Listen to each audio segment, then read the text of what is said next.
ధన్యవాదాలు. ఇప్పుడు ఒక గొప్ప వ్యక్తి వారి యొక్క సాహిత్య ఆత్మకథను మనతో పంచుకోబోతున్నారు. ముందుగా వారి గురించి ఒక చిరు పరిచయం. గొప్ప కవి, కథకులు, విమర్శకులు అయిన డాక్టర్ రెంటాల శ్రీ వెంకటేశ్వరరావు గారికి ముందుగా స్వాగతం.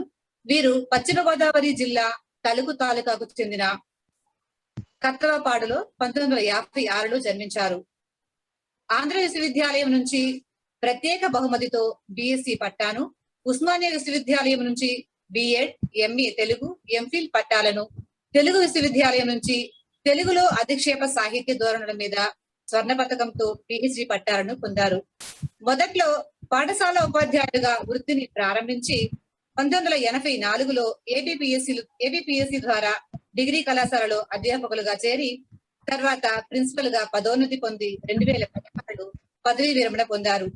తర్వాత కొన్నేళ్లు రాజమండ్రి ఆర్ట్స్ కళాశాలలో ఎంఏ విద్యార్థులకు స్వచ్ఛంద పాఠ్య బోధన చేశారు.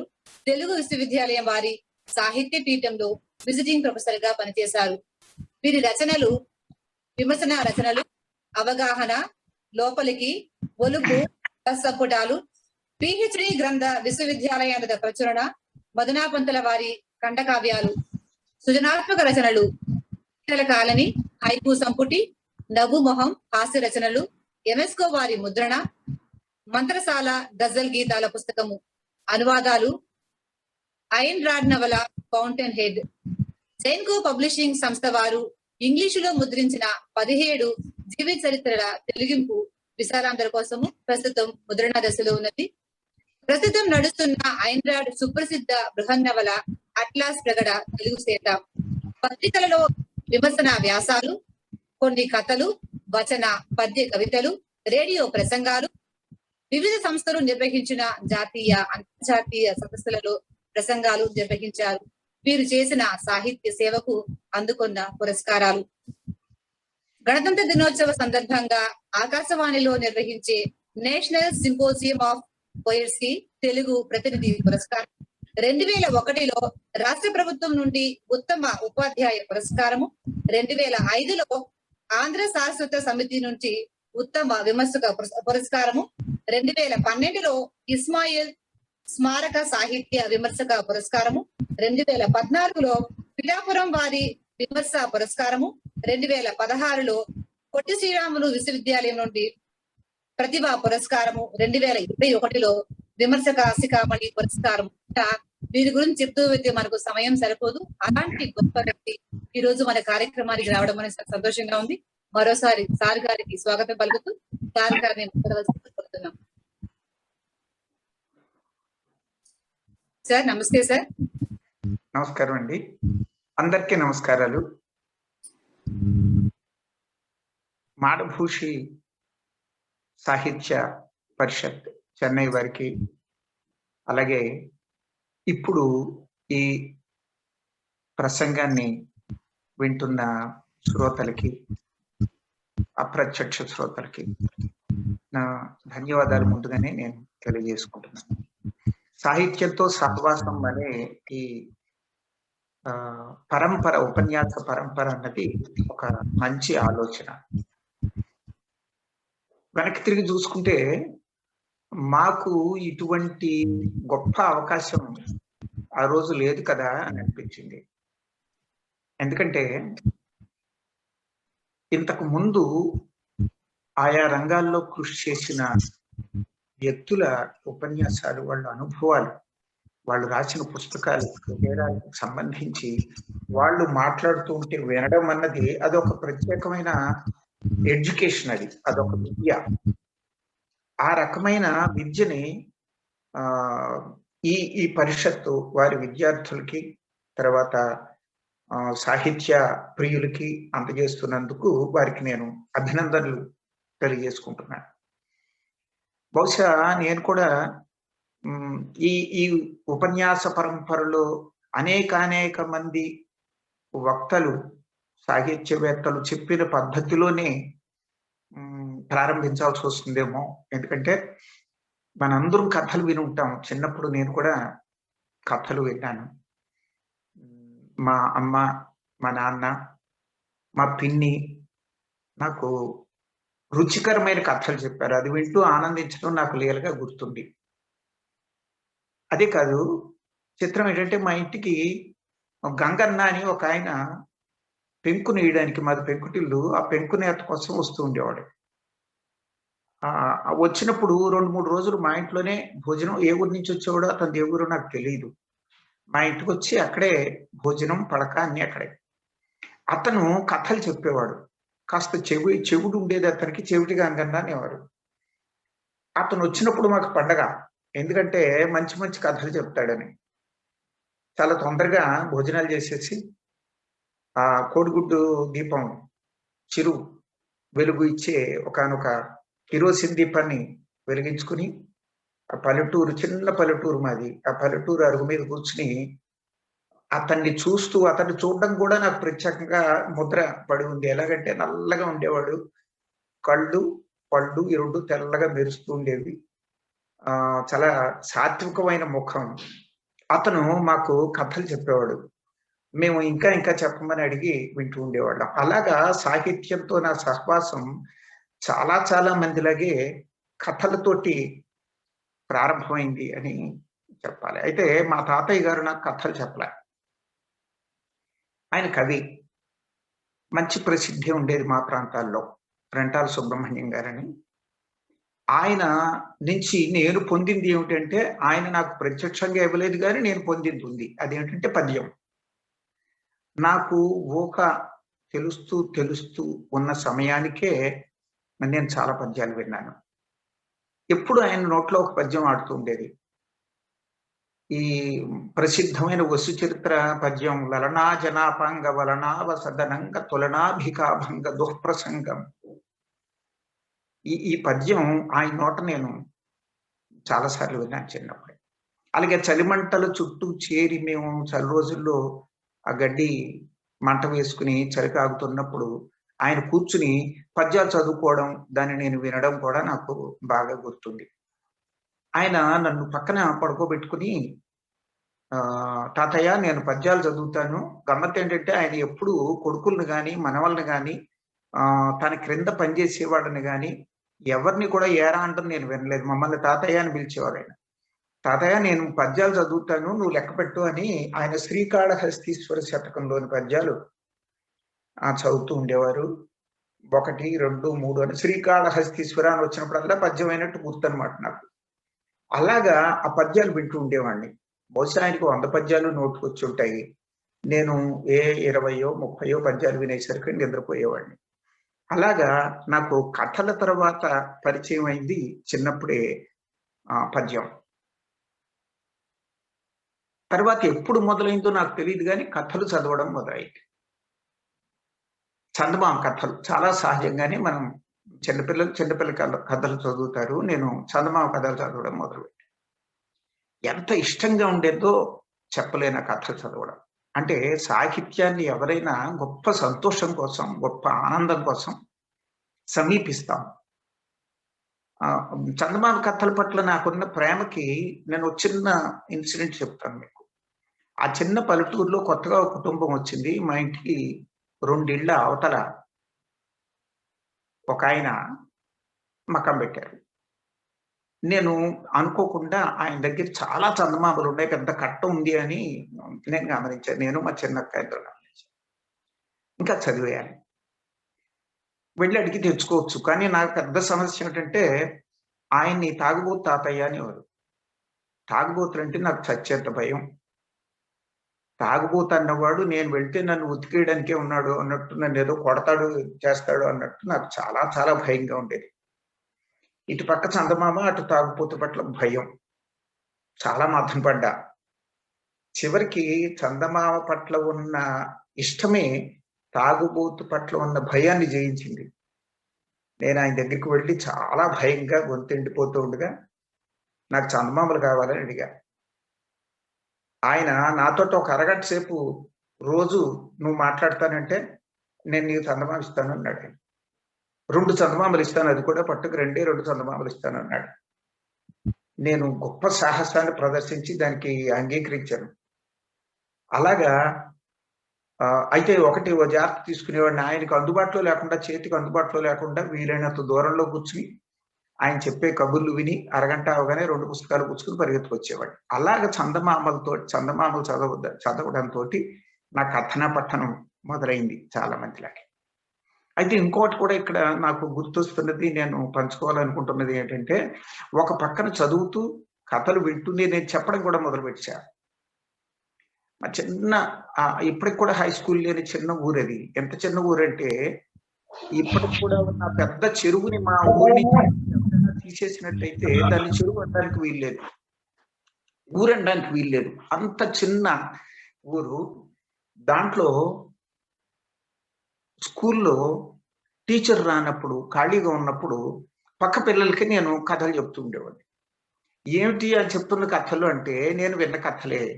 ఎటొచ్చి మనిషికి ఒక సృజన శక్తి అన్నది ఒకటి ఉంటుంది కాబట్టి అది పనిచేసేదనుకుంటా.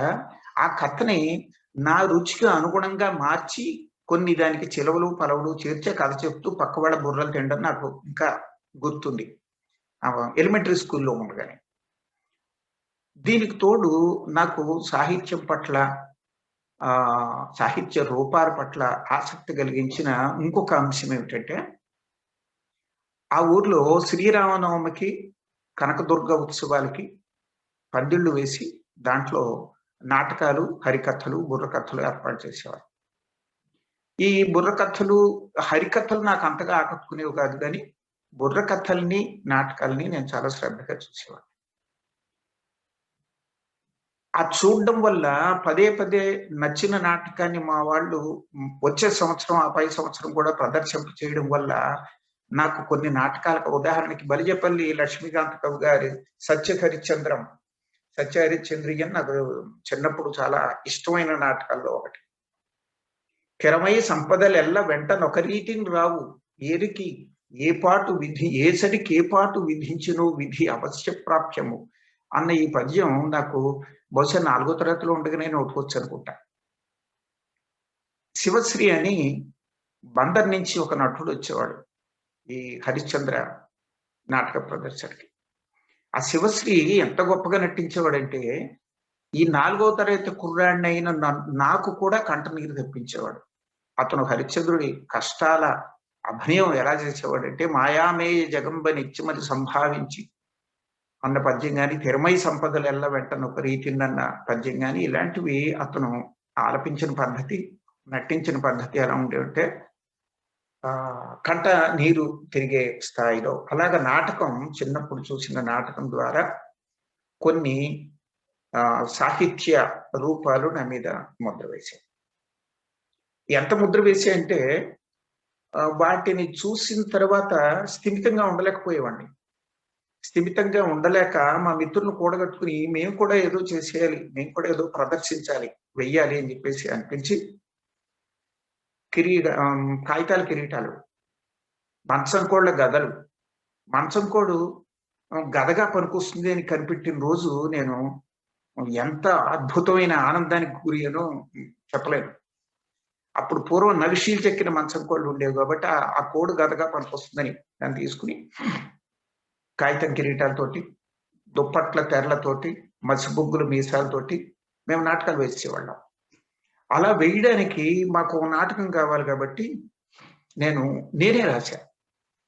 అంటే నా మొట్టమొదటి రచన 6వ తరగతిలో ఉండగా శమంతకమణి అని ఒక చిన్న నాటిక. ఆ పౌరాణిక కథే. బహుశా ఒక 3-4 పేజీల స్క్రిప్ట్ అయి ఉంటుంది అది. ఆ 3-4 పేజీల స్క్రిప్ట్‌ని మా ఇంటి అరుగే వేదికగా, మా వీధిలో ఉండే పిల్ల జనమే ప్రేక్షకులుగా ఈ కిరీటాలు, కాగితాల కిరీటాలు, గదలు గుచ్చుకుని మేము ప్రదర్శించాం. అలాగా ఆ పందిళ్లలో చూసిన నాటకాలే కాకుండా బుర్రకథలు నన్ను చాలా బాగా ఆకట్టుకుంది.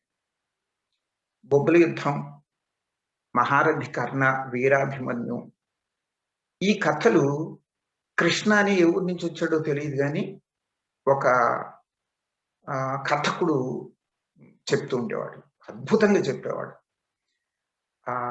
ఒళ్ళు మరిచిపోయి మేము వినేటట్టుగా, రసపారవశ్యంలో మునిగిపోయేటట్టుగా అతను పాటతోటి, మాటతోటి మమ్మల్ని ఆకట్టుకునేవాడు.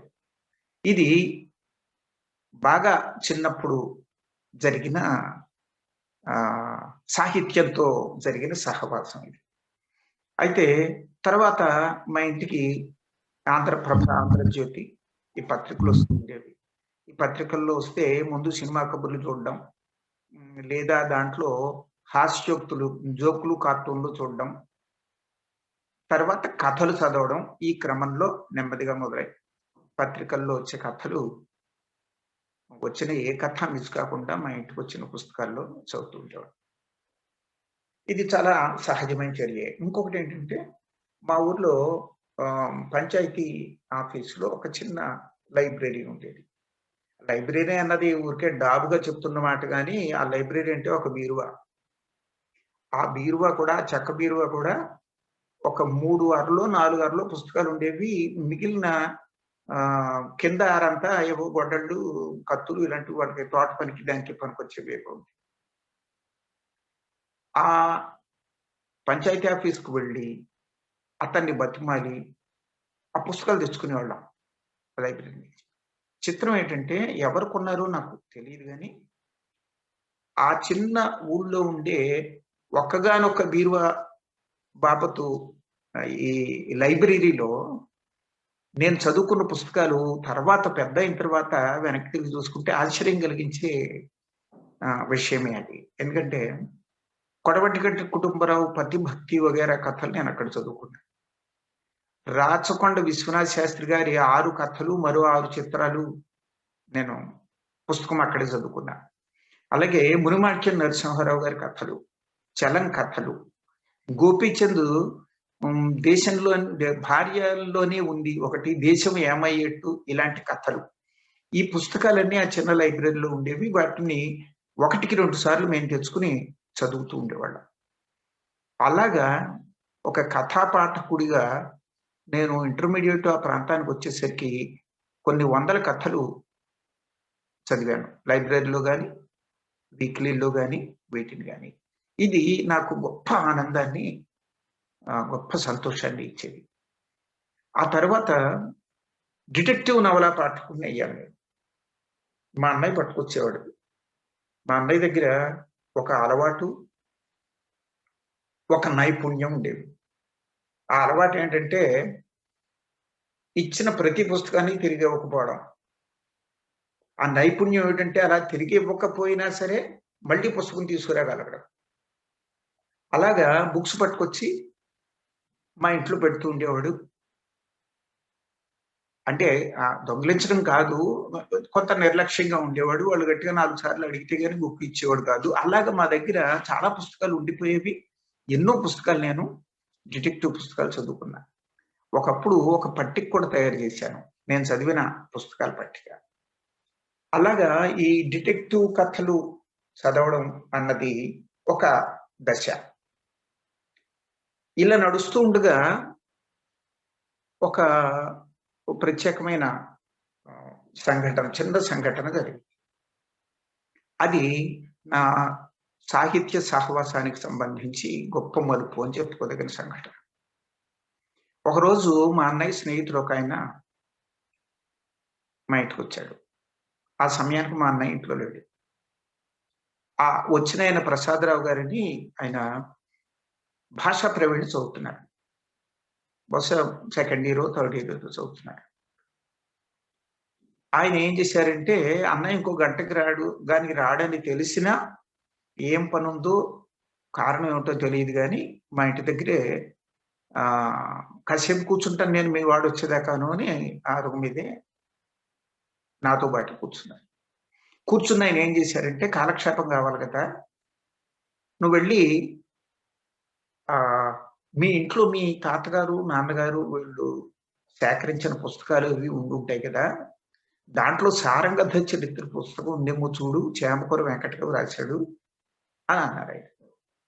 అంటే ఆ పుస్తకం మా ఇంట్లో ఉందని నాకు తెలుసు. ఎందుకు తెలుసు అంటే, ఆ ఉన్న పుస్తకాలన్నింటినీ సర్ది దులిపి మళ్ళీ జాగ్రత్త చేసే ఆసక్తి నాకు ఉండేది కాబట్టి ఆ పుస్తకం ఉందని తెలుసు. అది తీసుకొచ్చి ఇచ్చాను ఆయనకి. ఇస్తే ప్రసాదరావు గారు దాన్ని తెరిచి కూర్చో నువ్వు కూడా అని నన్ను పక్కన కూర్చోబెట్టుకుని ఒక పద్యం తర్వాత ఒక పద్యం చదువుతూ తనకు అర్థమైన మేరకు దాంట్లో ఉండే చమత్కారాలు వివరించుకుంటూ వెళ్ళాడు. అలాగా మా అన్నయ్య ఇచ్చులుగా ఒక 60 పద్యాలని ఆయన నాకు చదివి వినిపించాడు. 60లో తనకు అర్థమైన, తనకు బాగా ఆకట్టుకున్న పద్యాల చమత్కారాలు వివరాలు చెప్పుకుంటూ వెళితే నేను ముగ్ధున్నైపోయాను. పద్యంలో ఇంత గొప్ప ఆకర్షక శక్తి ఉంటుంది, ఇంత ఆకర్షణ ఉంటుంది అని నాకు అప్పటి వరకు తెలియదు. అవి చమత్కారాలు కదా, దాంతో దానికి నేను లోబడి ఆ పుస్తకాన్ని ఆయన వెళ్ళిపోయాడు కానీ నేను వదిలిపెట్టలా. ఆ 60 పద్యాలని పదే పదే ఆ రోజు, ఆ తర్వాత రోజు, ఆ తర్వాత రోజు అప్పుడప్పుడు చదువుతూ దాన్ని మననం చేసుకుంటూ ఆ పుస్తకం మొత్తాన్ని మనం ఇంకేమన్నా చదవగలమా అని చెప్పేసి దాన్ని కూడబలుక్కుని ఏమన్నా అర్థం అవుతుందేమో చూసుకుంటూ మొత్తం సారంగధర చరిత్ర అంతా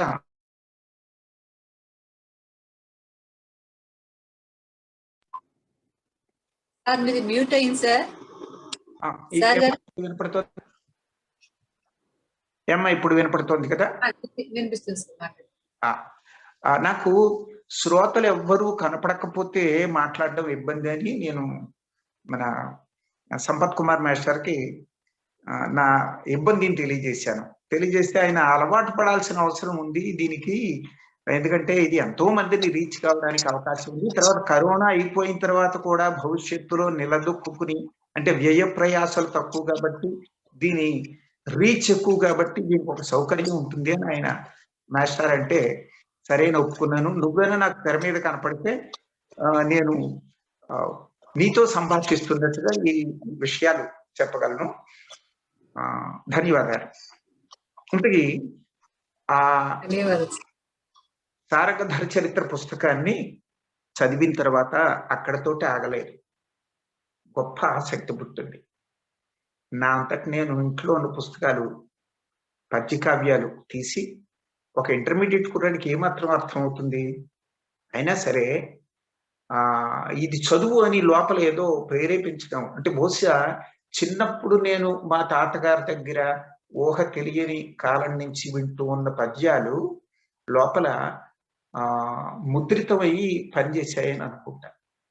చాలా మంది గమనించండి, తప్పనిసరిగా దృష్టిలో పెట్టుకోవాల్సింది ఒక విషయం ఏంటంటే, పిల్లలకి సైకాలజిస్టులు కూడా చెప్తారు 4వ సంవత్సరం నుంచి 7వ సంవత్సరం లోపుగా వాళ్ళ మీద ఏ ముద్రలు పడ్డాయో ఆ ముద్రలతోటి బ్లూ ప్రింట్ తయారవుతుంది, తక్కిన జీవితాన్ని అంతటినీ అది నిర్ధారిస్తుంది అని ఒక సిద్ధాంతాన్ని వాళ్ళు చెప్తారు. అది నిజమే అనిపిస్తుంది. ఎందుకంటే కర్ణాటక శాస్త్రీయ సంగీతం ఎక్కడ వినపడినా నేను ఏమీ నేర్చుకోకపోయినా ఆగి తన్మయత్వంతో దాన్ని కాసేపు విని గాని వెళ్ళాలి అని ఒకనొక బలహీనత నన్ను చాలా కాలం వెంటాడింది. అంటే ఇప్పుడు లేదని కాదు, నేను ఆశ్చర్యపోయే స్థితిలో నన్ను పట్టి ఆపేసేది. ఎందుకు ఇది జరిగింది అంటే, మా నాన్నగారు కర్ణాటక శాస్త్రీయ సంగీతాన్ని హార్మోనియం మీద ఒక 7 సంవత్సరాల పాటు నేర్చుకున్నారని, ఆయన నేను చిన్నప్పుడే కోల్పోయాను. ఆయన నేర్చుకున్నారని నేను విన్నాను. ప్రతిరోజు స్కూల్ నుంచి ఇంటికి రాగానే ఆయన ఆ లెగ్ హార్మోనియం తీసుకుని తనకు వచ్చిన కీర్తనలు, స్వరజతులు, వర్ణాలు, అప్పుడప్పుడు గీతాలు కూడా బహుశా అవన్నీ ఆయన వాయిస్తూ ఉండేవారు. అవి వినిపించడం వల్ల ఏమైందంటే, నాకు లోపల కర్ణాటక శాస్త్రీయ సంగీతానికి సంబంధించిన ఒక ప్రేమ, ఒక ఇష్టం, ఒక అవగాహన లాంటిది ఏదో ముద్రపడింది. అలాగే పద్యం కూడా ముద్రపడి ఉండాలి. ఎందుకంటే మను చరిత్ర చదవడం మొదలుపెట్టి నాకు ఎంత ఇష్టం ఏర్పడిందంటే దాని మీద, ఆ రోజుల్లోనే నాకు మను చరిత్రలో ఒక 170 పద్యాలు నా నోటికి వచ్చాయి. అంటే అల్సాని పెద్దనకి అంత గొప్ప రచనా శక్తి ఉంది అని అర్థం. తర్వాత ఆ రోజుల్లో ఇంటర్మీడియట్ లో ఉండగా, ఇది డిగ్రీలో మను చరిత్ర నేను బాగా చదువుకున్నది డిగ్రీలో, ఇంటర్మీడియట్ లో ఉండగా పోతన భాగవతం నన్ను చాలా ఆకట్టుకుని నేను ఇష్టంగా విపరీతంగా చదివేవాడిని. మా అమ్మగారు అది చూస్తే రాత్రిపూట కూడా నేను చదవడం చూస్తే ఆవిడ కోప్పడతారని చిన్న దీపం, ఇది మన కిరోసిన్ దీపం, కోడిగుడి దీపం అంటేనే, దాన్ని వెలిగించి ఆరుబయట పక్కలేసుకున్నప్పుడు దుప్పటి కిందకి జార్చి అక్కడ దీపం పెడితే ఇంకొక పక్కన ఇంకో వైపు పడుకున్న మా అమ్మగారికి కనపడదని, మా అమ్మకి కనపడితే తిడుతుంది. అందుకని అక్కడ పెట్టుకుని నేల మీద ఆ భాగవతం పెట్టుకుని మంచం మీద బోర్లా పడుకుని ఎవరూ గమనించకుండా, అంటే ముఖ్యంగా మా అమ్మ గమనించి నన్ను పొద్దున్న చదువుకుంటూ కానీ లేని కేకలేకుండా ఉండేటందుకు చదువుకుంటూ వెళ్ళిపోయేవాడిని. దీన్ని ఏమంటాం? ఈ ఇష్టాన్ని ఏమంటాం నాకు తెలియదు. భాగవతం పద్యాలు నాకు చాలా నోటుకొచ్చేవి. ఇంకా ఆశ్చర్యం ఏమిటంటే, ఈ బిఎస్సి చదువుతున్న రోజుల్లోనే ఏ ఇతర శిక్షణ లేకుండా ప్రభావతి ప్రద్యుమ్నం, పింగళ సూరన్న ప్రభావతి ప్రద్యుమ్నం ఒక నవల చదివినట్టు చదివేశాను నేను. చాలా అద్భుతంగా అనిపించేది అనమాట. ఈ రకంగా నేను పద్య పాఠకుడినయ్యాను. అయితే అక్కడితో తాగదు కదా, ఇంటర్మీడియట్ లో ఉండగానే పద్యం రాయడానికి ప్రయత్నించాను. ఎవరు లేరు నాకు ఏది గైడెన్స్, ఇలా రాయి, ఇది తప్పు ఇది ఒప్పు అని చెప్పడానికి ఎవరు లేరు. కానీ లోపల మనకి ఒక శోధన ఉంటుంది అనుకుంటాను. అది చాలా బలంగా పనిచేసి నా చేత పద్యం రాయించింది. ఆ పద్యం తీసుకెళ్లి మా ఇంటర్మీడియట్ మాస్టర్కు చూపిస్తే ఆయన ఒక్కటే మాట అన్నాడు, పాపం చాలా నిజాయితీగా, I'm not the right man. ఇలాగే ఇంగ్లీష్లోనే చెప్పాడు ఆయన. I'm not the right man, you go and see Vantaram Ramakrishnarao garu అన్నాడు. వంతరాం రామకృష్ణరావు గారు అంటే మీ అందరికీ జగమెరిగిన పండితుడు కదా. బాల వ్యాకరణానికి ఆయన రాసిన వ్యాఖ్యానం చాలా ప్రసిద్ధి పొందింది. యూనివర్సిటీల్లోనూ అక్కడ అన్ని చోట్ల చదువుకుంటున్న, రెఫర్ చేస్తున్న పుస్తకం. అది కాకుండా పాండురంగ మాహాత్మ్యానికి ఆయన వ్యాఖ్యానం రాశారు.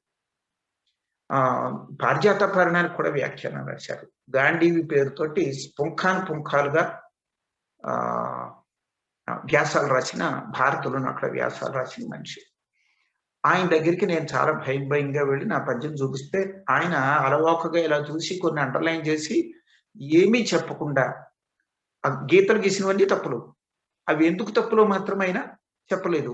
ఏమనేవారంటే, దీన్ని అప్పకవియం తృతీయాశ్వాసం చూడు, బాల వ్యాకరణం సమాస పరిచ్ఛేదం చూడు అనేవారు. ఒక బిఎస్సి ఫస్ట్ ఇయర్ కుర్రాడికి ఏం తెలుస్తాయి ఇవి అని ఆయన ఎప్పుడూ అనుకోలేదు. నేను కూడా అనుకోలేదు. ఒక బిఎస్సి కుర్రాడిగా అప్పకవియం తృతీయాశ్వాసం చూస్తే నాకేం తెలుస్తుంది, బాల వ్యాకరణం చదివితే నాకేం తెలుస్తుంది అని నేను అనుకోలే. లైబ్రరీకి పోయి పుస్తకం తీసి ఆ తృతీయాశ్వాసం అప్పకవియం అంతా చదివేవాడిని. 1-2 సార్లు శ్రద్ధగా చదివేవాడిని. చాలా సార్లు ఆయన ఏమి చెప్పదలుచుకున్నారో, ఏ తప్పు చూపించదలుచుకున్నారో అది నాకు కనపడేది కాదు. కానీ అక్కడ అలా చదవడం ద్వారా అనేక విషయాలు నేను తెలుసుకున్నాను. ఇక్కడ ఒక మాట చెప్పాలి. చాలా మంది ఏమంటారంటే, జీవితంలో మిమ్మల్ని ఇన్స్పైర్ చేసే గురువు ఎవరోనో ప్రశ్న వేస్తారు. అలాంటి ప్రశ్న నాకు నేను వేసుకుంటే, జీవితంలో నన్ను సాహిత్యం పట్ల ఆకర్షించి దాంట్లో ముంచిన గురువు అంటూ ఎవరూ తారసపడలేదు. హై స్కూల్లో కానీ కాలేజీలో కానీ ప్రత్యేకంగా వీళ్ళ వల్ల నేను సాహిత్యంలో ప్రవేశించాను, ఈ రకంగా ప్రవేశించాను అనడానికి నాకు ఎవరు తటస్థపడలేరు. సరే, ఈ రామకృష్ణరావు గారు, వంతరాం రామకృష్ణరావు గారి ఇలాగ దింగుమాత్రంగా ఊరికి పలానా అని చెప్పడం వల్ల నేను చదువుకుని పద్యం రాయడం. ఆ పద్యం తప్పు ఒప్పో ఆయన ఏం మాట్లాడట్లేదు కాబట్టి దాన్ని నిర్ధారించుకోవడానికి ఏం చేసేవాడిని అంటే ఆకాశవాణికి పంపించేవాడిని, సమస్యాపురంలో నా పద్యం చదివితే రైటు లేకపోతే తప్పు. అలాగా ఒక 8 వారాల పాటు సమస్యాపురంలో పంపించి, అవి ప్రతి వారం చదువుతున్నారు కాబట్టి నా పద్యం రైటే అని, ఇంకా అక్కడి నుంచి డిగ్రీ 3 సంవత్సరాలు చేసిన పని ఏమిటంటే పద్య గవ్యాలు చదువుకోవడం, తర్వాత పద్యం ప్రాక్టీస్ చేయడం. కొన్ని 100 పద్యాలు అప్పుడు రాశాను. ప్రాక్టీస్ కోసం రాస్తూ ఉండేవాడిని. ఇక్కడ నాకు క్లాసులో ఇన్స్పైర్ చేసిన టీచర్ ఎవరు లేరని చెప్పాను, కానీ పద్యాన్ని రాయడానికి నాకు ప్రేరణ ఇచ్చింది చెప్తే ఆశ్చర్యకరమైన విషయంగానే ఉంటుంది. ఎప్పుడో చనిపోయిన తిరుపతి వెంకట గారు నాకు పద్య రచన గురువులు. వాళ్ళు నేను పుట్టకముందే చనిపోయారు. కానీ వాళ్ళ భారత నాటకాల పద్యాలు చూసి పద్యం రాయడం ఎంత సులువా, ఎంత అందంగా రాయొచ్చా, ఇలా మనం ఎందుకు రాయలేము అని ఒక ఉత్సాహం పుట్టి వాళ్ళని ఆదర్శంగా తీసుకుని నేను అంటే తిరుపతి వెంకట కవులకు నేను ఏకలవ్య శిష్యుడిని పద్యరచనలో. అలాగే ఇప్పుడు సాహిత్యంతో నాకు సహవాసం అన్నప్పుడు శ్రోతలు ఏం ఆశిస్తారు కార్యక్రమంలో అని నేను ఆలోచించినప్పుడు, బహుశా ఇప్పుడు నేను చెప్తూ ఉన్న విషయాలే కాక నేను ఏం రాశాను, ఎందుకు రాశాను వగైరా విషయాలు కూడా ప్రస్తావనకు వస్తాయని, దానికి సంబంధించి నేను మాట్లాడాలని వారు ఆశిస్తారు అని నాకు తెలుసు. సాహిత్యంతో నా సహవాసం అంటే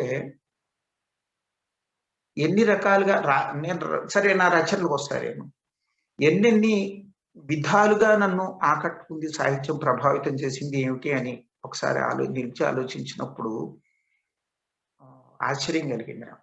ఎందుకంటే నేను ఒకటి 2 విషయాలు చెప్తాను. ఒకసారి నేను నలిమేల భాస్కర్ గారని కరీంనగర్ గొప్ప సాహితీవేత్త, బహుభాషా కోవిదుడు, 14 భాషలు వచ్చాయనికి, నాకు చాలా మంచి మిత్రుడు. ఆయన సాహితీ సహవాసం ఉన్నప్పుడు నేను గుర్తు చేసుకోవాల్సిన మనిషి. బిఎడ్ చదువుతున్నప్పుడు ఇద్దరం ఒకే బెంచ్లో ఉండేవాళ్ళం. ఖాళీ దొరికినప్పుడల్లా సాహిత్యం గురించి మాట్లాడుకుంటూనే ఉండేవాళ్ళం. ఆయన నుంచి నేను, నా నుంచి ఆయన చాలా ఇచ్చిపుచ్చుకుని ఉంటాం సాహిత్యం గురించి. అది అలా ఉంచి ఒకసారి ఆయనతోటి వారి శ్రీమతి తోటి కలిసి కాళేశ్వరం వెళ్ళాను నేను. కాళేశ్వరం వెళ్తే విపరీతమైన ఎండ, మండుటెండ, మే నెల. గోదావరి ఎండిపోయింది. అక్కడ దూరంగా మధ్యలో ఎక్కడో చిన్నపాటి ఓయాసిస్ లాగా చిన్న నీటి చలము ఉంటే అక్కడికి పోయి మేము ఒకసారి ఆ నీళ్లు శిరస్సును చల్లుకుని వస్తామని ఆ మిత్రులిద్దరూ, ఆ దంపతులిద్దరూ వెళ్ళారు. నేను ఆ ఎండ భరించలేక ఎక్కడే ఉంటానని ఆగా. అక్కడ ఒక పందిరి ఉంది, పందిరి కింద కూర్చుని ఉంటానన్నాడు. కూర్చుంటే 3 నిరక్షరాస్యులైన తెలంగాణ స్త్రీలు వాళ్ళ కష్టం సుఖం మాట్లాడుకుంటున్నారు. చేతురొప్పులు, కష్టాలు, సుఖాలు అన్ని. ఈ మిత్రులు వెళ్ళి రావడానికి ఒక 20-25 నిమిషాలు పట్టింది. ఇంకా కొంచెం ఎక్కువే పట్టిందేమో కూడా. ఆ సమయంలో ఆ 3 స్త్రీలు మాట్లాడుకున్న మాటలు ఒక అత్యద్భుత సాహితీ ఖండంగా దాన్ని ఒకవేళ ముద్రించి ఉన్నట్టయితే ఎవరైనా ఒక అత్యద్భుత సాహితీ ఖండంగా గుర్తింపు పొందే స్థాయిలో అనిపించాయి. అంటే కేవలం లిఖిత రూపంలోనే కాదు, పండితుల నుంచే కాదు, అతి సామాన్యుల నుంచి కూడా మనం గొప్ప సాహిత్య సువాసనల్ని మనం పొందొచ్చు, స్వీకరించవచ్చు అని నాకు చెప్పిన ఒక ఘట్టం. అలాగే కొత్తపేట ప్రిన్సిపల్ గా ఉన్నప్పుడు ఒక క్రమశిక్షణ రహితంగా ప్రవర్తిస్తున్న ఒక కుర్రవాడిని అదుపులో పెట్టడానికి అతని తండ్రికి నేను కబురు పెట్టాను. ఆయన చాలా మొరటు మనిషి అని, ఆ తండ్రి చాలా పరుషంగా మాట్లాడతాడని, కొడుకు సరిగ్గా లేడని చెప్తే మీ మీదకే అతను ఎదురు దాడికి దిగే ప్రమాదం ఉందని చెప్పినా సరే ఒక బాధ్యతగా నేను అతనితో మాట్లాడాలనుకుని ఆయన పిలిచాను. ఆ రోజు ఆ నిరక్షరాస్యుడైన తండ్రి నేను ఇచ్చిన సూచనలు అవి విన్న తర్వాత ఎందుకో అతను తన కష్టం సుఖం చెప్పుకోవడం మొదలుపెట్టాడు. మొరటు భాషలోనే చెప్పాడు. దాంట్లో అశ్లీలాలు కూడా, చాలా అశ్లీలాలు కొట్టదొరలేవు. కానీ అతనికి అది అశ్లీలమనో అసభ్యమనో తట్టని స్థితి అతండి. నిజానికి అశ్లీలం అనేది వాడే మనిషి మెదడులో దాని పట్ల ఉన్న స్పృహను బట్టి ఉంటుందేమో అని అనిపించింది. ఒక ఆశ్చర్యకరమైన ఒక సాలిలాక్వి లాంటిది, ఆత్మ నివేదన లాంటిది అతను మాట్లాడిన ఒక 20 నిమిషాల్లో నేను విన్నాను. అంటే సాహిత్యం నా చుట్టూ పరుచుకునుంది అని నేను గమనించేటంతగా నిద్ర ఈ సాహిత్యం ముద్ర వేసింది. తరువాత చాలా మంది బహుశా దీంట్లో మాట్లాడిన వక్తలు వారు ఏమేం చదువుకున్నారు, నేను నా పద్య రచన దాకానే, పద్య కావ్యాల దాకానే వచ్చారని నాకు గుర్తుంది. అది ఆపి 2 విషయాలు చెప్తున్నా. ఏంటంటే వాళ్ళు ఏమేం చదువుకున్నారు, ఏమేం రాశారు వగేరాలు ప్రస్తావిస్తారు కానీ బహుశా ఏమేం మాట్లాడారో చెప్పి ఉండరు అని నాకు ఒక అనుమానం. కారణం ఏమిటంటే ఉపన్యాసం ఒక సాహిత్య ప్రక్రియ అనే ఒక ఎరుక మనకి సాహిత్య ప్రపంచంలో ఉన్నట్టుగా నాకు అనిపించలేదు. నేను ఉపన్యాసాన్ని ఒక సాహిత్య ప్రక్రియ అని ప్రతిపాదించి దాని గురించి ఆలోచన చేసి చాలా చోట్ల దాని గురించి చెప్పాను. 1-2 చోట్ల నేను 1-2 వ్యాసాలు కూడా దాని గురించి రాశాను. ఎందుకు సాహిత్య ప్రక్రియ అంటున్నాను, దాని గురించి ఇప్పుడు ఎందుకు ప్రస్తావించదలుచుకున్నాను అంటే, ఇదొక వేదికగా నలుగురికి నేను ఏం ఆలోచిస్తున్నానో అది అందుతుంది అన్న ఉద్దేశంతో చెప్తాను. అదేంటంటే,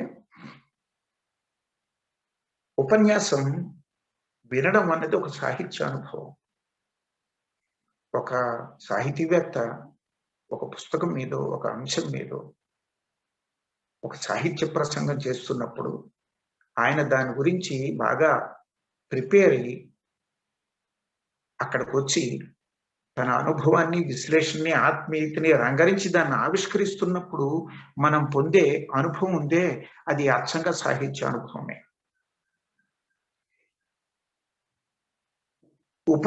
పుస్తకాల గురించి సమీక్షలు వచ్చాయి కానీ ఉపన్యాసం గురించి సమీక్షలు రావడం, లేదా సాహిత్య చరిత్రలో ఉపన్యాసానికి ఉన్న పాత్రని గుర్తించడం అన్నది జరగాల్సిన రీతిలో జరగలేదు అని నా గమనిక.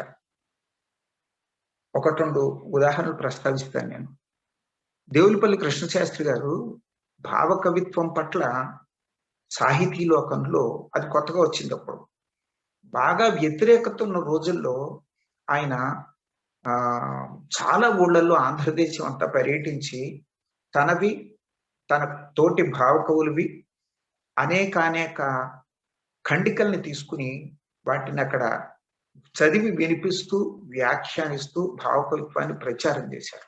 అంటే ఉపన్యాసం సాహిత్య చరిత్రలో ఒకానొక ప్రతిఘటనని ఎదుర్కొని ఒక కవితా శాఖను విస్తరించడానికి తను కూడా దోహదం చేసింది అన్న ఒక విషయాన్ని మనం గమనించాలి. అలాగే ఇంకొక ఇది చెప్తా. కట్టమంచి రామలింగారెడ్డి గారి కవిత్వ తత్వ విచారం పుస్తకం మనకి సాహిత్య విమర్శలో ఎలాంటి స్థానం ఉన్న పుస్తకమో తెలుసు. ఈ పుస్తకం నిజానికి నన్నైతే వ్యక్తిగతంగా ప్రభావితం చేసిన పుస్తకాల్లో కవిత్వ తత్వ విచారం ఒకటి. అసలు సాహిత్యాన్ని ఇలా చూడొచ్చు. అప్పటి వరకు పద్యకావ్య పాఠకుడిగా ఉన్న నాకు, తన ప్రాచీన పద్ధతిలోనే విమర్శను చదివిన నాకు ఈ రామలింగారెడ్డి గారి కవిత్వ తత్వ విచారం ఏం చేసిందంటే, కవిత్వాన్ని నీదైన దృక్పథంతో, నీదైన వివేచనతోటి నువ్వు చూచుకోవచ్చు అని చెప్పింది. అది నన్నయ్య గాని, తిక్కని గాని, శ్రీనాథుడు గాని, పెద్దని గాని, ఎవరైనా అవతల కవి ఎవరైనా కానీ నీకు కొన్ని కొలతలు, నీకు కొన్ని ప్రమాణాలు, నీకు కొన్ని తూలికరాళ్ళు, నీకు ఒక రేషనల్ అవుట్లుక్ ఉంటుంది. ఆ వడపోతలోంచి నువ్వు చూసి నువ్వు నిర్ధారణకు రావచ్చు అని స్వతంత్రంగా ఒక రచనని పరిశీలించే ఒక లక్షణాన్ని నాకు తెలియకుండానే నాలో ప్రవేశపెట్టిన పుస్తకం కట్టమంచి కవిత్వ తత్వ విచారం. ఇంకొకటి ఏంటంటే, ఆయన సోషియోలాజికల్ క్రిటిసిజం అన్నది దాంట్లో చాలా బలంగా చేశాడు. సంఘానికి, సాహిత్యానికి ఉండే సంబంధం. ఇంతకీ దాని ప్రసక్తి నేను ఉపన్యాసం సందర్భంగా ఎందుకు తీసుకొచ్చానంటే, కవిత్వ తత్వ విచారం అనే ఆ గ్రంథం తయారు కావడానికి ఆయన చేసిన ఒక ఉపన్యాసమే కారణం. దాన్నే విస్తరించి తర్వాత పుస్తకంగా రాశారు. అలాగే మహాభారతం గురించి కట్టమంచి రామలింగారెడ్డి గారు ఒకానొక సందర్భంలో చేసిన ప్రసంగం విని పెండ్యాల వెంకట సుబ్రహ్మణ్య శాస్త్రి గారు కురు పాండవ దాయ భాగ విషయ వినిర్ణయము అని ఒక విమర్శ గ్రంథం ఒకదాన్ని రాశారు.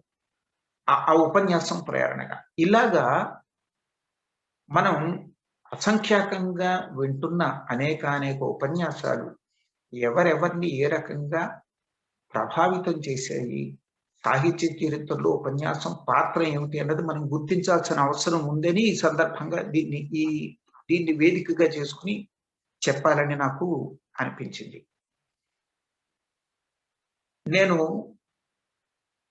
జీవితం తాలూకు పచ్చి వాసనను పట్టించిన ప్రసంగం అని ఒకానొక ప్రసంగాన్ని సమీక్షిస్తూ ఒక వ్యాసం రాశాను. అది నా అవగాహన పుస్తకంలో ఉంటుంది.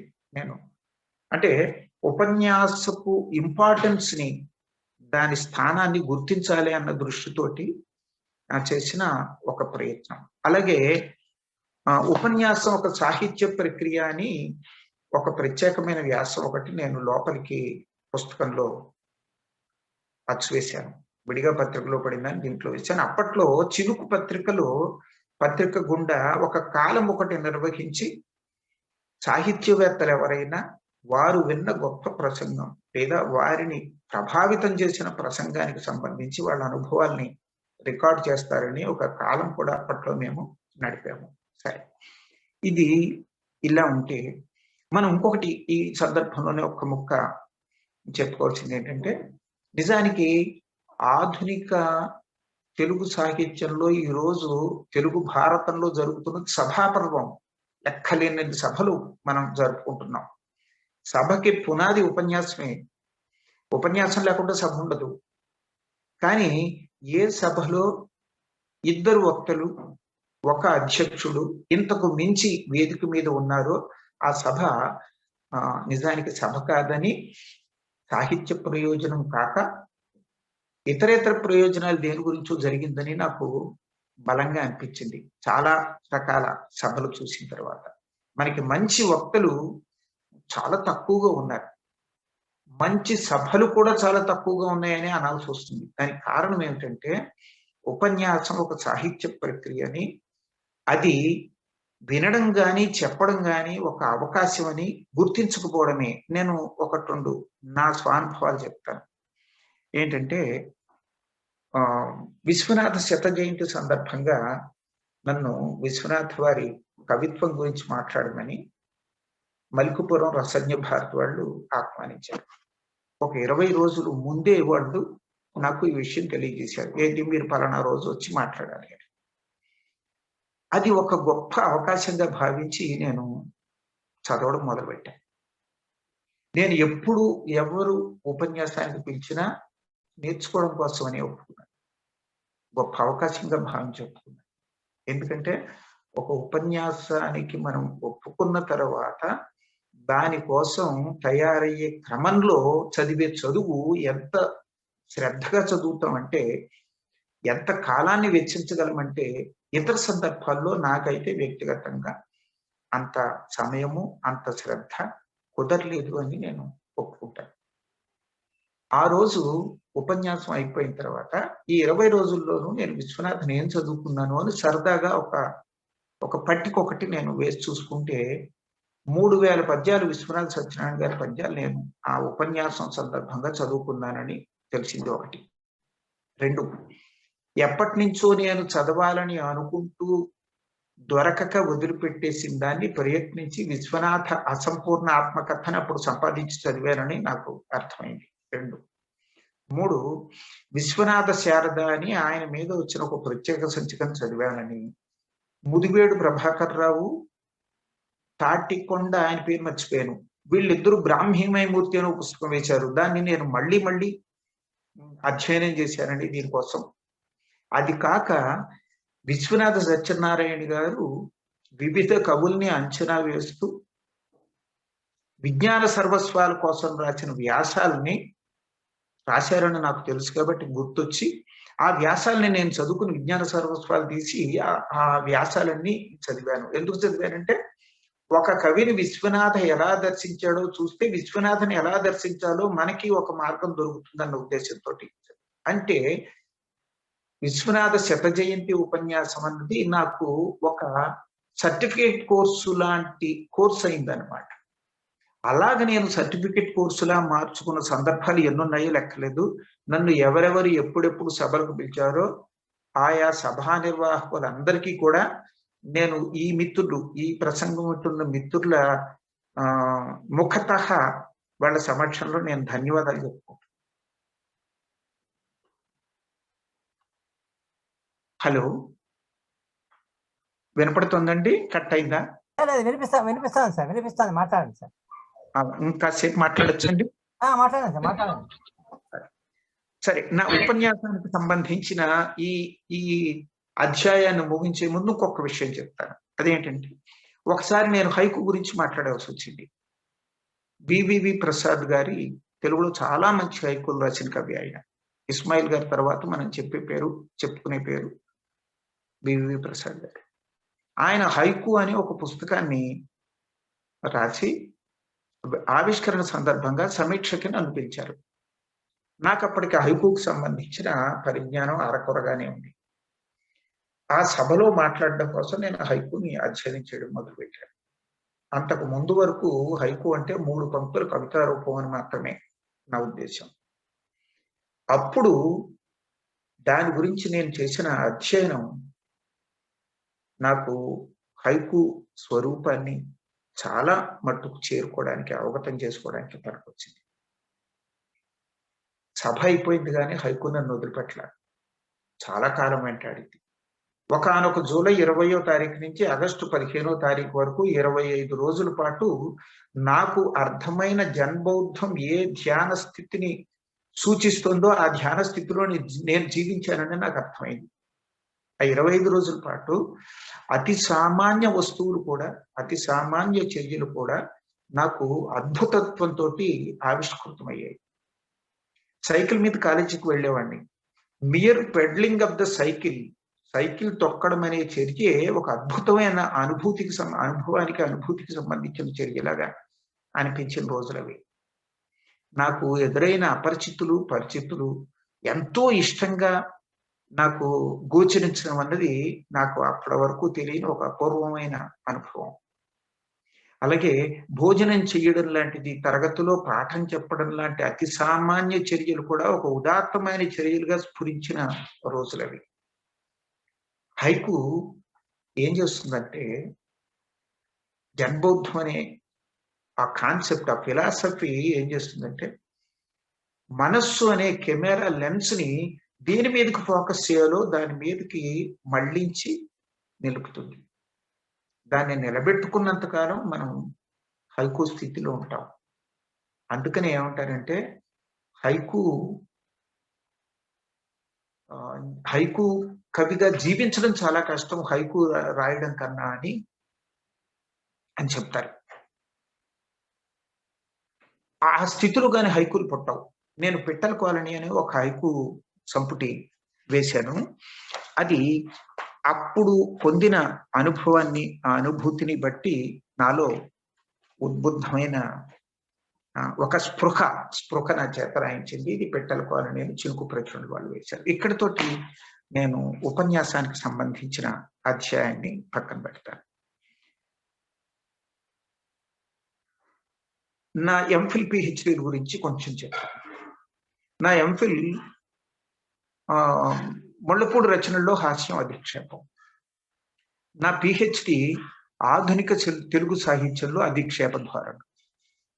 వీటిని నేను ఎందుకు తీసుకున్నానంటే, ఈ పరిశోధనకి నేను ఒక అంశాన్ని తీసుకోవాల్సి వచ్చినప్పుడు ఏం తీసుకోవాలి అని ఒక ఆలోచన వచ్చి వెతికాను. అప్పుడు నాకు చాలా విచారం వేసింది. ఏమిటి నాకు కలిగిన విచారం, ఎందుకు కలిగింది అంటే, నేను చాలా ఆలస్యంగా పుట్టాను. గొప్ప గొప్ప టాపిక్స్ అన్ని తీసేసుకుని ఎంతో విశాలమైన, విస్తృతమైన పరిశోధన చేశారు. కోణంగి శ్రీరామప్పారావు గారు తెలుగు నాటక వికాసం, డాక్టర్ సి నారాయణ రెడ్డి గారు ఆధునిక ఆంధ్ర కవిత్వం సంప్రదాయం ప్రయోగాలు, కథల మీద కోరంకి దక్షిణమూర్తి గారు, నన్నయ్య యుగం వేరాల మీద దివాకర్ల, ఇవన్నీ చూస్తుంటే అయ్యో ఎలాంటి వైపోయే నాకు ఒక కొత్త అంశం మీద చెయ్యాలని ఉంది. కొత్త అంశం మీద చెయ్యాలని ఉంటే నాకు స్ఫురించిన రెండు, ఒకటి హాస్యం, రెండు అధిక్షేపం. హాస్యం మీద ఎవరు మునిమాణిక్యం నరసింహారావు గారు రాసిన మనహాస్యం పుస్తకం, దాన్ని ఆయన ప్రధానంగా సృజనాత్మక రచయిత కాబట్టి విశ్లేషణాత్మకంగా హాస్యాన్ని ఇంకా బాగా చూడగల అవకాశం అక్కడ ఉందని పుస్తకం చూస్తే అర్థమైంది. అలాగే ముట్నూరు సంగమేశం గారి తెలుగు హాస్యానికి సంబంధించి కూడా నాకు ఇదే అభిప్రాయం ఉంది. ఇలాంటివి చూసిన తర్వాత హాస్యం చెయ్యాలని అనుకున్నా. కానీ మద్రాస్ యూనివర్సిటీలో ఎవరో హాస్యం మీద పిహెచ్‌డి చేస్తున్నారని తెలిసి, ఇతరులు చేస్తున్న అంశాన్ని నేను చేస్తే అది రిపిటేషన్ అవుతుందని వదిలిపెట్టి అధిక్షేపాన్ని తీసుకున్నాను.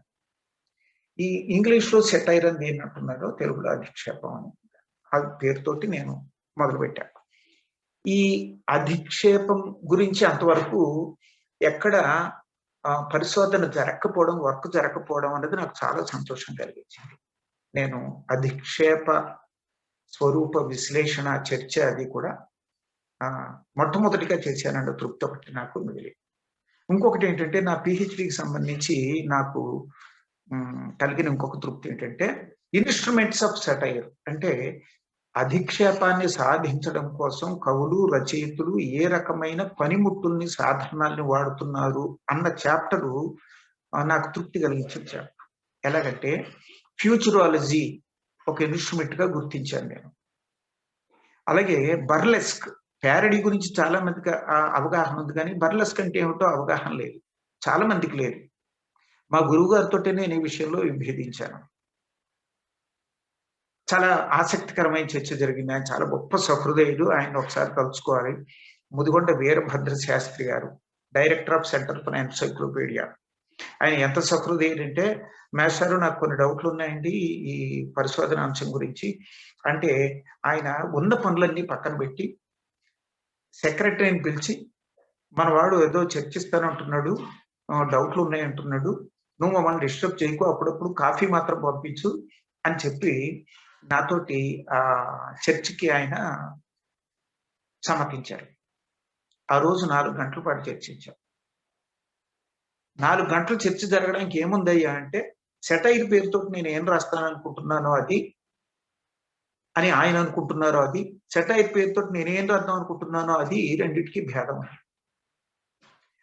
ఆయన బాబు నువ్వు పొరపాటు పడుతున్నావని నన్ను సరిచేయడానికి ఆయన ప్రయత్నం చేయడం కాదు, నేను సరిగ్గానే ఆలోచిస్తున్నానండి, దానికి ఇవి కారణాలని నేను చెప్పడం. ఈ చర్చ 4 గంటలు జరిగింది.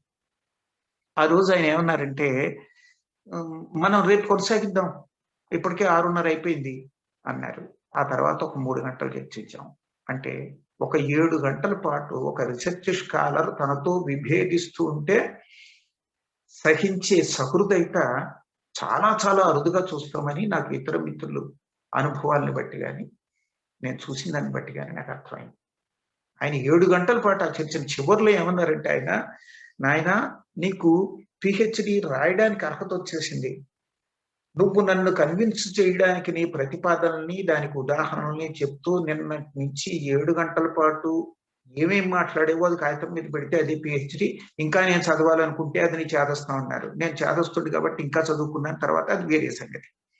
ఇలాగా బర్లెస్క్, ఫ్యూచరాలజీ, ఐరనీ, యాలిగొరీ, క్యారెక్టర్, పాత్ర, ఇలాంటివన్నీ ఇన్‌స్ట్రుమెంట్స్ ఆఫ్ సెటైర్ గా ఎలాగా పనికొచ్చేయి అన్నది ఒకటిను, టోన్స్ ఆఫ్ సెటైర్ అన్నది ఒకటిను నేను ప్రత్యేకంగా తృప్తిగా ప్రస్తావించగల విషయాలు. దాంట్లో ఐరనీకి నేను విపరీతీపం అనే ఒక పదం కాయిన్ చేసి దాని గురించి విడిగా కూడా ఒక వ్యాసం రాశాను. అంటే నా పిహెచ్‌డిలో ఇమ్మడని వ్యాసం. అప్పట్లో నేను పిహెచ్‌డి కోసం రాసిన వ్యాసాలన్నీ ఎప్పటికప్పుడు పత్రికల్లో ప్రచురిస్తూ ఉండేవాడిని. ఎక్కువ భాగం అచ్చయినవి భారత్‌లోనే వచ్చాయి. ముఖ్యంగా అకాడమీ వాళ్ళ తెలుగు పత్రికలో అచ్చవుతూ ఉండేవి. ఈ విపరీతీపం అనే వ్యాసం కంపారిటివ్ ఎస్థెటిక్స్ కు పనికొస్తుందని 1990లో సెంట్రల్ యూనివర్సిటీ ఆఫ్ హైదరాబాద్ వాళ్ళు వాళ్ళ తెలుగు సిలబస్ లో పెట్టుకున్నారని తెలిసినప్పుడు నా పిహెచ్‌డి ఏదో ఒక మేరకి సార్థకమైంది అని నేను చాలా సంతోషించాను. ఎంఫిల్ ముళ్ళపూడి మీద, పిహెచ్‌డి ఏమో అధిక్షేప సాధనాల మీద, అంటే అధిక్షేపం స్వరూప స్వభావాల మీద. నాకు చాలా ఏమంటాం దాన్ని, ఆశ ఎక్కువ, ఆశపోతుని. అంటే కందుకూరి వీరేశలింగం పంతులు గారి దగ్గర నుంచి కథ, నవల, నాటకం, వ్యాసం, కవిత్వం, ఇన్ని రూపాల్లోనూ అధిక్షేప ధోరణులు ఎలా ఉన్నాయో 1980 దాకా వాటిని నేను అన్నిటినీ చూసుకుంటూ వెళ్ళి దాన్ని చేశాను. ఇక్కడే నా మైనర్ రీసెర్చ్ ప్రాజెక్ట్స్ గురించి 2 ఉన్నాయి. వాటి గురించి కూడా 2 విషయాలు ప్రస్తావిస్తాను. ఒకటోది ఏంటంటే చిన్న కవితా రూపాలు అని తీసుకుని చేశాను. ఎందుకు ఈ చిన్న కవితా రూపాలు అన్నది నా అధిక్షేప ధోరణులు అన్న ఈ పిహెచ్డి పుస్తకాన్ని విశాలాంధ్ర వాళ్ళు ప్రచురించారు. వారికి నేను ధన్యవాదాలు తెలియజేసుకుంటున్నాను. విశాలాంధ్ర సంస్థ ప్రచురించింది ఇది. ఈ మైనర్ రీసెర్చ్ ప్రాజెక్టుల్లో చిన్న కవితా రూపాలు అన్నది తీసుకున్నాను మొత్తం 1వ రీసెర్చ్ ప్రాజెక్ట్కి. అది ఎందుకు తీసుకున్నాను అంటే, విమర్శ రంగంలో చిన్న కవితా రూపాలకి దక్కాల్సిన గుర్తింపు దక్కలేదు అని నాకు బలంగా అనిపించింది. అవును, ఇప్పుడు ఎందుకు దక్కాలి? చిన్న కవితా రూపాలకి ఏదైనా ప్రత్యేకత ఉంటే కదా. ఏం ప్రత్యేకత ఉందయ్యా అని అంటే నాకు కనిపించేది. నాకు మంచి ప్రత్యేకత కనిపించేది. ఎలాగంటే, 1వది చిన్న కవితా రూపాలు ఏం చేస్తాయంటే కొత్త కవులను ఆకర్షిస్తాయి. అంటే కవితా రచన పట్ల ఆసక్తి పుట్టేది. మనం కూడా రాయొచ్చు ఇది, ఈ చిన్న కవితా రూపం. అందుకే కదా నాణ్యాలు వందలాది మంది కవులు నాణ్యాలకు పుట్టుకొచ్చారు. మినీ కవితకి వందలాది మంది కవులు పుట్టుకొచ్చారు. ఇంకొకటి, వాళ్ళు మినీ కవులుగా ఉండిపోరు. అక్కడి నుంచి పరిణతి చెంది వికాసం విస్తృతి పొంది వాళ్ళు మంచి కవులుగా, మేజర్ కవులుగా దాంట్లో పరిణమించిన వాళ్ళు చాలా మంది ఉన్నారు. అందుచేత ఈ చిన్న కవితా రూపం కవుల సంఖ్యని విస్తృతపరుస్తుంది 1వది. 2వది ఏంటంటే పాఠకుల సంఖ్యను విస్తృతపరుస్తుంది. పాఠకుల సంఖ్యను ఎలా విస్తృతపరుస్తుందంటే, కవిత్వం జోలికి వెళ్ళడానికి భయపడే పాఠకుడు కూడా చాలా సుదీర్ఘంగా లోతుగా ఉండే కవితల్ని చదవడం, ఇది మనకు సంబంధించింది కాదు అని అనుకునే పాఠకుడు కూడా ఈ చిన్న కవితా రూపం కనపడినప్పుడు దాని మీద ఒక చూపు వేస్తాడు, దాన్ని చదువుతాడు. క్రమంగా సాహిత్యంలోకి, సీరియస్ సాహిత్యంలోకి ప్రవేశిస్తాడు. అందుచేత పాఠక లోకాన్ని విస్తృతపరిచే శక్తి అది జరిగింది. విస్తృతపరిచే శక్తి చిన్న కవితా రూపాలకు ఉంది. ఇది 2వ విషయం నన్ను ఆకట్టుకున్నది. 3వది ఏంటంటే వస్తు విస్తృతి జరుగుతుంది చిన్న కవితా రూపాల్లో. అది ఎలాగంటే, పెద్ద కవిత్వంలో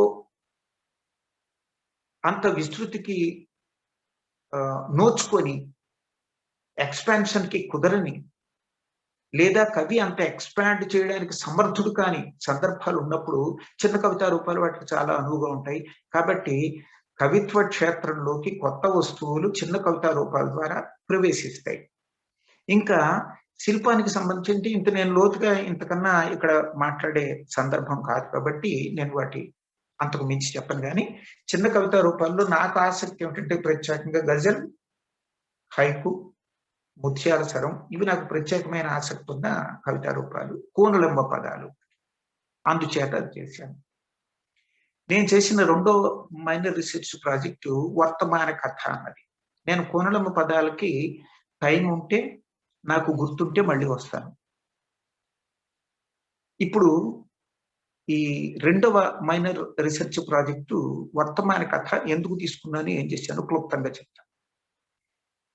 1911లో జూన్ నెల నుంచి డిసెంబర్ నెల వరకు 5 దినపత్రికలను నేను ఎన్నుకున్నాను. వార్త, ఆంధ్రభూమి, ఆంధ్రజ్యోతి, సాక్షి, ఈనాడు. ఈ 5 పత్రికల్ని ఎన్నుకుని ఆదివారం అనుబంధాల్లో వచ్చిన కథల్ని నేను విశ్లేషించాలని అనుకున్నాను. సాధారణంగా మనకి ఈ కథా విశ్లేషకులు లేదా ఏ విమర్శకుడైనా ఏం తీసుకుంటాడంటే, ఒక్క క్షణం మీరు క్షమిస్తే ఒక గుక్క నీరు తాగి నేను కొనసాగిస్తాను.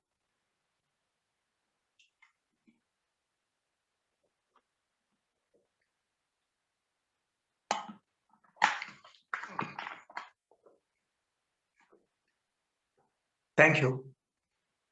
ఈ సీరియస్ కథ విమర్శకులు ఏం చేస్తారంటే, లబ్ధ ప్రతిష్ఠుడైన రచయితల కథలు తీసుకుని వాటిని విశ్లేషిస్తుంటారు. సాధారణంగా సుప్రసిద్ధులు జోలికిపోతారు. నేను అలా పోదలుచుకోలే. దానికి చిన్న ప్రేరణ ఉంది, సుదూర ప్రేరణ.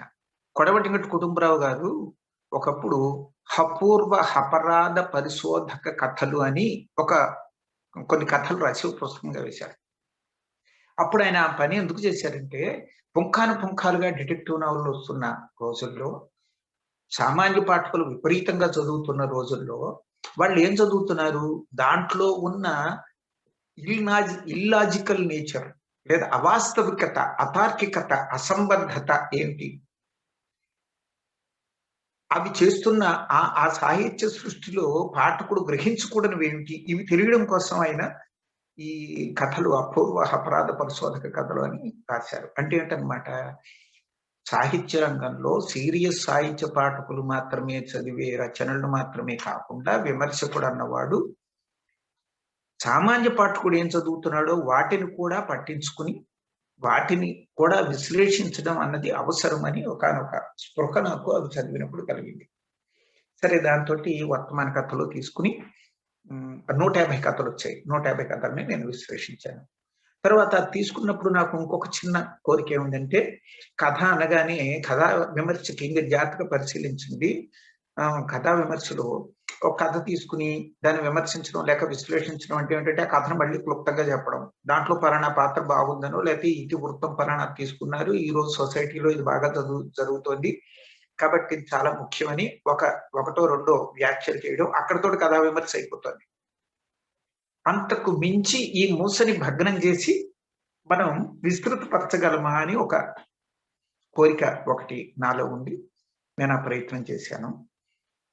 దాంట్లో లోపలికి నేను వెళ్ళి ఇప్పుడు మాట్లాడడానికి లేదు, కానీ ఒక చిన్న నేను చేసిన ఒక చిన్న ప్రయత్నం చెప్తాను. అదేంటంటే, మన కథల్ని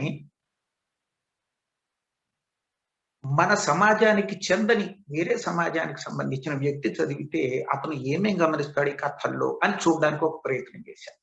ఇది విస్తృతంగా మాట్లాడడానికి ఇది సమయం కాదు, కానీ అర్థం కావడానికి, విద్యార్థి లోకానికి అర్థం కావడానికి ఒక ఎగ్జాంపుల్ చెప్తాను. ఉదాహరణకి ఒక రష్యన్ రచయిత ఒక కథ రాశాడు అనుకున్నాం.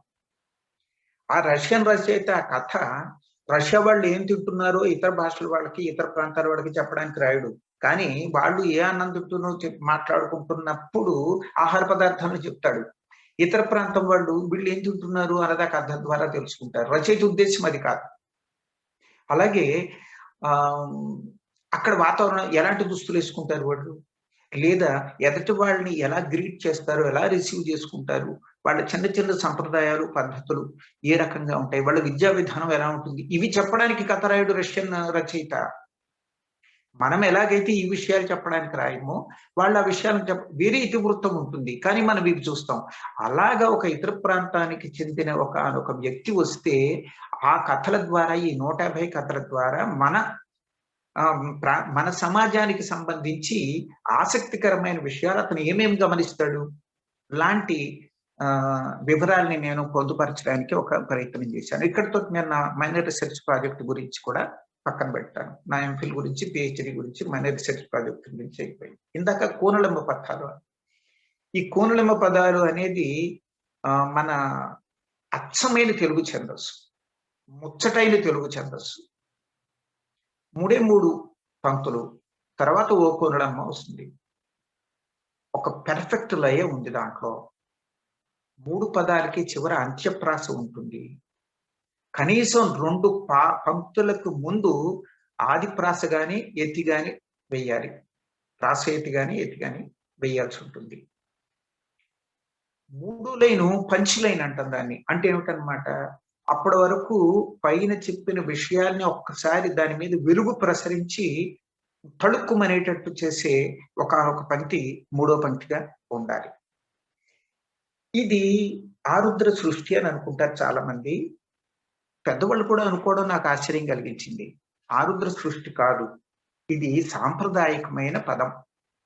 వేటూరు ప్రభాకర శాస్త్రి గారు ఇంకా కొంతమంది దీని గురించి అప్పట్లో ఎప్పుడో ఆ జానపద సాహిత్యం గురించి వ్యాసాలు రాస్తున్నప్పుడు వీటి గురించి కూడా రాశారు. ఆ సంగతి ఆరుద్ర పీఠికలో చెప్పుకున్నాడు కూడా. ఆలినిచ్చిన వాణి ఆదరించిన వాణి అపహసించుట హాని ఓ కూనలమ్మ. ఆలినిచ్చిన వాణి ఆదరించిన వాణి అపహసించుట హాని ఓ కూనలమ్మ. ఇది సాంప్రదాయక పదమే. అలాగే దుర్యోధనుడు భోగి, అర్జునుండే యోగి, దుర్యోధనుడు భోగి, అర్జునుండే భోగి, ధర్మరాజే జోగి ఓ పూనెలమ్మ. ఇది కూడా జనంలో ఎప్పటి నుంచో ప్రచారంలో ఉన్న పదమే. ఇలాంటివి తీసుకుని ఆరుద్ర విశ్లేషించి శిష్ట సాహిత్యానికి ఎక్కించాడు. అద్భుతంగా ఎక్కించాడు ఆయన. ఆయనకి కృతజ్ఞతలు. దాని మీద నా దృష్టి కూడా పడేటట్టు చేశాను. నేను నా మైనర్ రీసెర్చ్ ప్రాజెక్ట్ లో భాగంగా దాన్ని పరిశీలించినప్పుడు నాకు అర్థమైంది ఏంటంటే, చాలా మందికి ఈ రూపం అవగతం కాలేదు. ప్రతిభావంతులు ఎవరు దాని జోలికి చేరలేదు. చేరిన వాళ్ళు లయ విషయంలోనూ పంచలైన్ విషయంలోనూ ఇబ్బంది పడ్డారు. అందుచేత రావాల్సిన రూపంలో రాలేదు. దీన్ని నేను దాని మీద ఆసక్తి కొద్దీ కొన్ని చేశాను. మన సంపత్ కుమార్ మేస్టర్ ఏమన్నారంటే, మీరేమన్నా ఒకటి రెండు వినిపించడం కూడా మీరు చెయ్యొచ్చు అని, లేకపోతే చెయ్యాలి అన్నట్టుగాను అన్నారు. నేను ఊరికే నేను చేసిన ప్రయత్నం అంటే కోనలమ పదాలను ఇంకా విస్తృతపరచడానికి ఏమన్నా అవకాశం ఉందా? వస్తురీత్యా, శిల్పరీత్యా మనం ఏమన్నా విశేషాలు సాధించవచ్చా? లేదా అది చాలా అందమైన బాణి కాబట్టి ఆ బాణిని మనం కొనసాగించగలమా అన్నది చూశాను నేను. అలా చూసినప్పుడు పుట్టిన కొన్ని చెప్తాను మీకు. ఒకటి, ఆకేసి ఆ యమ్మ అన్నం బిడును గదమ్మ, ఆకేసి ఆ యమ్మ అన్నం బిడును గదమ్మ, చెట్టు అన్నపూర్ణమ్మ ఓ పూనెలమ్మ. ఆకేసి ఆ యమ్మ అన్నం బిడును గదమ్మ, చెట్టు అన్నపూర్ణమ్మ ఓ పూనెలమ్మ. బువ్వ వడ్డించుకుని ముద్దొకటి తీసుకుని రైతునే తలుచుకుని తినుకోనలమ్మ. దీంట్లో హ్యూమర్కి, నివాళికి, ఇలాంటి వాటికి కూడా అవకాశం ఉంటుంది. ఒకటి రెండు చెప్తాను చూడండి. గీసె కదిలే బొమ్మ, తీసే నిలిచే బొమ్మ. ఎవరి గురించి చెప్తున్నానో మీకు అర్థమై ఉంటుంది. గీసె కదిలే బొమ్మ, తీసే నిలిచే బొమ్మ, అతను బాపు కదమ్మ ఓ కోనలమ్మ. బాపు బొమ్మల్ని అబ్జర్వ్ చేయండి మీరు. నిశ్చల చిత్రాన్ని గీలేదు అతను. ఎప్పుడు ఆయన ఆ బొమ్మలో ఏదో ఒక చలనం ఉండేటట్టుగా ప్రయత్నించాడు. అలా ఉంటేనే కానీ ఆయన తృప్తి పడలే. యాక్షన్ ప్రతి కార్టూన్ లో సైతంగా మీరు చూస్తే ప్రతి బొమ్మ ఏదో ఒక యాక్షన్ లో ఉంటుంది. గీసే కదిలే బొమ్మ, తీసే నిలిచే బొమ్మ ఫిల్మ్. అతడు బాపు కదమ్మ ఓ కోనలమ్మ. అతడు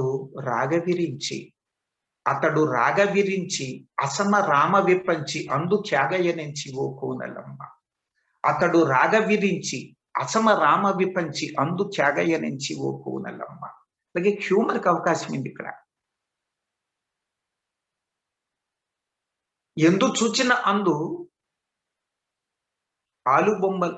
ఆలుబొమ్మల విందు, కనుక ఆల్బం మందు ఓ కోనలమ్మ.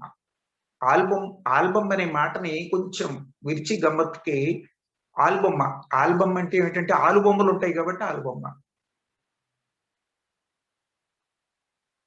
సంత చేసిన నాడు ఇంటి సనగని వాడు ధన్యుడగు మగవాడు ఓ కోనలమ్మ.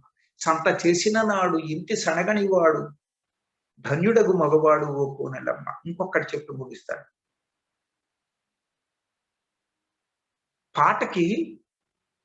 పాట గురించిది. పాట తన పక్షాలపై ఎగురు గగనాల. పాట ఏం చేస్తుందంటే మనని ఎక్కడికో తీసుకుపోతుంది, నేల మీద ఉండనివ్వదు. సంగీత సాహిత్యాల సమ్మిశ్రణంగా అది మనని ఊహాలోకాల్లో విహరింపజేస్తుంది, గగనాలకు తీసుకుపోతుంది. పాట తన పక్షాలపై ఎగురు గగనాల, చరణాల నిదరేల ఓ కోనలమ్మ. పాటకి చరణం ఉండడం ఏంటి? ఉంటే రెక్కలు ఉండాలి కానీ కాళ్ళు కాదు ఉండాల్సిన పాటికి అని. పాట తన పక్షాలపై ఎగురు గగనాల, చరణాల నిదరేల ఓ కోనలమ్మ. ఇలాగా నాకు ఇంకొకటి ఏంటంటే, ఆధునిక జీవితంలో మనం ప్రాకృతికత నుంచి దూరంగా జరిగిపోతూ వెళ్ళిపోతున్నాం. దాంట్లో అలా మనం దూరం జరుగుతున్న ఒకానొక లక్షణం ఏమిటంటే లయ. జీవితంలోంచి లయని పనిపాటు అన్నప్పుడు, పనిపాటలు అన్నప్పుడు పాట పాడుకుంటూ పని చెయ్యడంలో ఉండే సంతోషం, శ్రమ తగ్గడం, గొప్ప ఆనందం, వీటన్నిటిని మనం లయ అన్నది మనిషి జీవితంలో అతి ముఖ్యమైన భాగం. అలాంటి లైకి మనం దూరం అయిపోతున్నాం. అందుకని గేయ ప్రక్రియలు ఏం కనపట్లే. కొనలమ్మ పదం నాకు ఇష్టమైన, గజల్ ఇష్టమైన, పాట ఇష్టమైన వీటన్నిటికీ కారణం ఏమిటంటే ఈ లయకి సంబంధించిన ఆసక్తి. గేయ గమనము చిందు కాయి జీవితమందు, గేయ గమనము చిందు కాయి జీవితమందు లయపించుననుకుందు ఓ పూనలమ్మ. నీవు సంతసమంద నేను కూర్చితి ఇంద 100 చిలకల మంద ఓ పూనలమ్మ. 100 పూర్తయినప్పుడు రాసిన పదం ఇది. నీవు సంతసమంద నేను కూర్చితి ఇంద 100 చిలకల మంద ఓ పూనలమ్మ. ఇక్కడితోటి నా పూర్ణమ్మ పదాలను నేను పక్కన పెడుతున్నాను.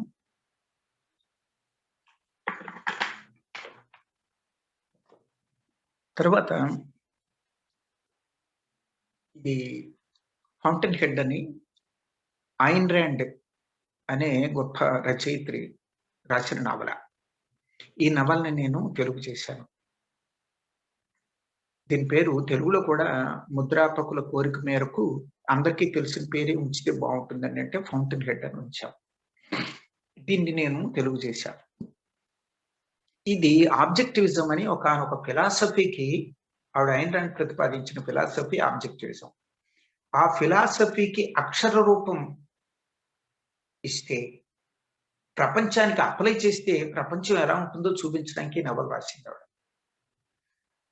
నాకు ఐన్ ర్యాండ్ సాహిత్యంతో పరిచయం ఎప్పుడో 1988లోనే జరిగింది లైబ్రరీలో, పాలకొల్లు కాలేజీ లైబ్రరీలో. లైబ్రరీ అంటే నేను యువమిత్రులు మన సంపత్ కుమార్ మాస్టర్ ఏమన్నారంటే మా విద్యార్థులకి ఉపయోగకరంగా ఉంటుంది, వాళ్ళు వింటూ ఉంటారు అని అన్నారు. కాబట్టి ఒక మాట చెప్తాను. నేను కళాశాలల్లో ఇంట్లో ఎంత పెరిగానో లైబ్రరీలో అంత పెరిగిన మనిషిని. లైబ్రరీని ఎలా వాడుకునేవాడిని అంటే నేను వెళ్తే సాహిత్య విభాగం ఏదో చూసుకునేవాడిని. కథలు ఉంటాయి, ఇక్కడ నవళ్ళు ఉంటాయి, ఇక్కడ కవిత్వం ఉంటుంది. అంటే వెళ్ళి ప్రతి పుస్తకాన్ని చేతితో తీసుకుని ఓపెన్ చేసి రచయిత ఎవరు, పుస్తకం పేరేంటి, లోపల ఏముంది, ఇండెక్స్, లోపల ఊరికే ఒక 2 పేజీ చూడడం. ఇంకా ఏ ఊర్లో ఉంటే ఆ ఊర్లో లైబ్రరీ మొత్తంలో ఈ సాహిత్య విభాగానికి సంబంధించిన ప్రతి పుస్తకాన్ని నేను తిరిగేశాను. ఏదైనా ఆసక్తికరంగా ఇది మనం చదువుకుంటే బాగుంటుంది అని అనిపించినప్పుడు సందేహించకుండా అక్కడ కూర్చుని నేను వెంటనే దాన్ని చదవడం మొదలుపెట్టాను.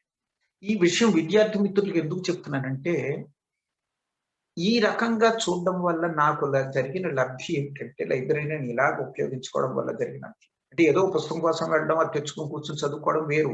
ప్రతి పుస్తకాన్ని చేత్తో పట్టుకుని రచయిత పేరు, పుస్తకం పేరు, ఆ లోపల ఉన్న కంటెంట్ 1-2 పేజీలు ఇలా చూసుకుంటూ వెళ్ళడం వల్ల సాహిత్య రంగం ఎంత విస్తృతంగా ఉంది, ఎంతమంది రచయితలు ఉన్నారు, ఏం రాస్తున్నారు, ఏ విషయాల మీద రాస్తున్నారు, ఇలాంటివి తెలియకుండానే మన మెదడులో నిక్షిప్తపరపబడి ఉంటాయి. ఇవి మనకి అద్భుతంగా పనికొస్తాయి. ఒక సంగతి చెప్పాలంటే పిహెచ్డి టైంలో నేను నా పిహెచ్డి కోసం కొత్తగా పరిచయం చేసుకున్న పుస్తకాల సంఖ్య చాలా తక్కువ. చిన్నప్పటి నుంచి నేను ఇలా లైబ్రరీల్లో రకరకాల సందర్భాల్లో మెదడులో నిక్షిప్తం చేసుకున్న పుస్తకాలు లేదా చదివి భద్రపరుచుకున్న పుస్తకాలు అప్పుడు ఇంకొకసారి తిరిగేసి రావాల్సినవే రావడమే జరిగింది తప్ప కొత్త పుస్తకాలు నేను అప్పుడు వేరే కోణంతో చూసాం, అది వేరే సంగతి. కానీ కొత్తగా నేను పరిచయం చేసుకున్న పుస్తకాల సంఖ్య తక్కువ. అది లైబ్రరీని నేను వాడుకున్న తీరు అని మిత్రులకి, యువ మిత్రులకి ఈ సందర్భంగా చెప్తాను. ఇంతకీ ఐన్ ర్యాండ్ ఈ ఆబ్జెక్టివిజం అనే ఒక ఫిలాసఫీకి ఇచ్చింది. చాలా 20 భాషల్లోకి అనువాదితమైంది. ఇది అలాగే తెలుగులోకి ఇప్పుడు ఆలస్యంగా వచ్చింది. ఒక 70 లక్షల కాపీల దాకా అమ్ముడైంది. తెలుగులో కూడా ఆశ్చర్యం ఏమిటంటే ఐన్ ర్యాండ్కి ఎంతమంది అభిమానులు ఉన్నారని నాకు తెలియదు. దీన్ని సుమారు 3000 కాపీలు కొన్నట్టు, 3000 కాపీలు అమ్ముడైనట్టుగా చెప్తున్నాడు ఎవరు, ముద్రాపకుడు గోదావరి ప్రచురణలు అతను. బహుశా కొన్ని పుస్తకాల షాపుల్లో ఉండుంటాయి. అతనైతే 3000 కాపీలు వేశారంటే ఇప్పుడు నేను పునర్ముద్రణ కోసం హక్కులు కొనుక్కున్నాను అని అన్నాడు. అలాగా చదివి ఇది మొట్టమొదటి నాకు అయిందాంటితో పరిచయం ఎలాగా అంటే ద వర్చ్యూ ఆఫ్ సెల్ఫిష్నెస్ అని ఒక టైటిల్ చూశాను ఇంగ్లీష్ లో 88లో. ఆ వర్చ్యూ ఆఫ్ సెల్ఫిష్నెస్ బుక్ తీయగానే ఆ టైటిల్ చూడగానే నాకు అనిపించింది, స్వార్థాన్ని ఒక సుగుణం అని అంటోంది కూడా, ఇది ఒక గొప్ప ఏమంటాం శీల, సౌశీల్యానికి, అంటే సౌశీల్యం అంటే మంచి ఉత్తమ గుణాల్లో ఒకదానిగా ఈ స్వార్థాన్ని పరిగణిస్తుంది ఏమిటి కూడా అని నేను మొట్టమొదటిసారిగా ఉన్నప్పుడు చదివా. దాంట్లో చాలా వ్యాసాలు ఉన్నాయి. ఆ తర్వాత ద నైట్ ఆఫ్ జనవరి 16 వగేరా. ఇక్కడ ఇంకొక చిన్న విషయం చెప్తాను నేను మీకు. ఇది సాహిత్యంతో నా సహవాసం అనేది అయ్యేది ఏమీ కాదు. ఎందుకంటే నేను ఊహ వచ్చిన తర్వాత లెక్క వేసుకున్న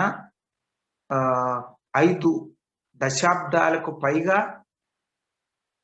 చదవడం తప్ప లేదా కొద్ది గొప్ప రాయడం తప్ప ఏమీ తెలియని వాడిని కాబట్టి ఇలాగ నేను సుదీర్ఘంగా అనంతంగా చాలాసేపు మాట్లాడగలను, కానీ ఎక్కడో అక్కడ దీన్ని ముగించాల్సిన అవసరం ఉంది కాబట్టి నేను ఇంకా దీన్ని ముగిస్తాను.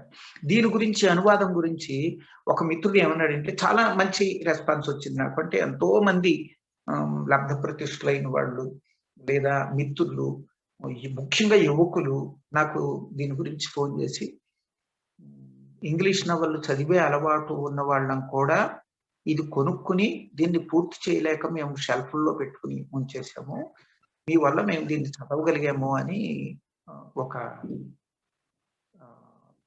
దీన్ని మాట మీద చాలా సార్లు నాకు చెప్పారు వాళ్ళు. ఇది నాకు ఒక 1100 పేజీల మాన్యుస్క్రిప్ట్ నా చేతితో రాస్తానని ఎప్పుడూ అనుకోలేదు నా జీవితంలో. ఒక 1100, ఎందుకంటే మనం వేరే యుగానికి వచ్చాం. 1100 పేజీల అరటావులు నేను దీంట్లో సంవత్సరం పాటు చేశాను. ఇప్పుడు చేస్తున్నది ఏంటంటే, ఐన్ ర్యాండ్ రాసింది ఆవిడ మ్యాగ్నమ్ ఆపస్ అని, ఆవిడ పరాకాష్ఠ అని చెప్పే నవల అట్లాస్ ష్రగ్డ్, దీనికి రెట్టింపు పుస్తకం అది. దాన్ని ఇప్పుడు తెలుగు చేస్తున్నాను. దాన్ని అలా ఉంచితే నేను చెప్పదలుచుకున్న ఇంకొకటి 2 విషయాలు ఏంటంటే అది చెప్పి నేను ముగిస్తాను. ఎందుకంటే దీనికి అంతన్నది ఏముంటుంది, ఏమీ ఉండదు. గజల్ గురించి నేను కొద్దిగా మాట్లాడాల్సిన అవసరం ఉంది. కొన్ని గజల్స్ రాశాను. గజల్ రచయితగానే చాలా మంది నన్ను గుర్తిస్తున్నారు. అలా గుర్తించడం అన్నది వాళ్ళకు సంబంధించిన విషయం కానీ నాకు సంబంధించిన విషయం కాదు. అంటే నన్ను అనువాదకుడుగా గుర్తించలేదు. నిజానికి నేను నాకు వచ్చిన ఇందాక అమ్మాయి నన్ను పరిచయం చేసిన యువ మిత్రురాలు చెప్పింది, విమర్శకుడుగానే నాకు గుర్తింపులు వచ్చిన కాస్త గుర్తింపులన్నీ. ఇదిగో ఇది ఒలుపు, ఇది అవగాహన మొదటి వేసింది, తర్వాత లోపలికి. అది కాకుండా ఇది ఒక పుస్తకం. సాహిత్యంతో సహవాసం అన్నప్పుడు చాలా గమ్మత్తైన ఆశ్చర్యకరమైన విషయాలు వస్తాయి. ఇది మొదనాపంతులు సత్యనారాయణ శాస్త్రి గారి ఖండకావ్యాల గురించి నేను చేసిన ప్రసంగాన్ని వాళ్ళు ఆ ట్రస్ట్ వాళ్ళు బుక్గా వేశారు. ఆ రోజు ఉపన్యాసం అవగానే స్మారక ఉపన్యాసం చేయించారు. అవగానే వాళ్ళు ఆ ట్రస్ట్ చైర్మన్ లేచి 19 ఏళ్లుగా నడుస్తుంది, ఇది మాకు చాలా ప్రత్యేకంగా అనిపించింది ఈ ప్రసంగం, దీన్ని వారు మాకు రాసిచ్చినట్టయితే మేము చేస్తా ఉన్నారు. ఓ పుస్తకంగా వేస్తా ఉంటే, ఇది బుక్కుడు రాదండి, నేను చెప్పిన విషయాలు మాత్రమే రాస్తాను, అనవసరంగా విస్తరించున్నాను, అలాగే రాయండి అన్నారు. ఈ బుక్ వేశారు. ఇది దేనికి దారి తీసిందంటే, అంటే ఇందాక చెప్పాను నేను ఉపన్యాసం గురించి. ఒక ఉపన్యాసం సాహిత్యం మీద వేసే ప్రభావం ఎలాంటిదంటే, ఈ ప్రసంగం పుస్తకంగా రావడానికి ఉపన్యాసం కారణం. నేను తర్వాత ఆంధ్ర పురాణం, మధునాపంతులు సత్యనారాయణ శాస్త్రి గారు ఆంధ్ర పురాణంలో 9వ పర్వానికి నా చేత వ్యాఖ్య రాయించారు. ఒక్కొక్కరి చేత ఒక్కొక్క వ్యాఖ్య రాయిస్తూ. ఆ వ్యాఖ్య నేను రాయడానికి కారణమైంది ఈ పుస్తకం.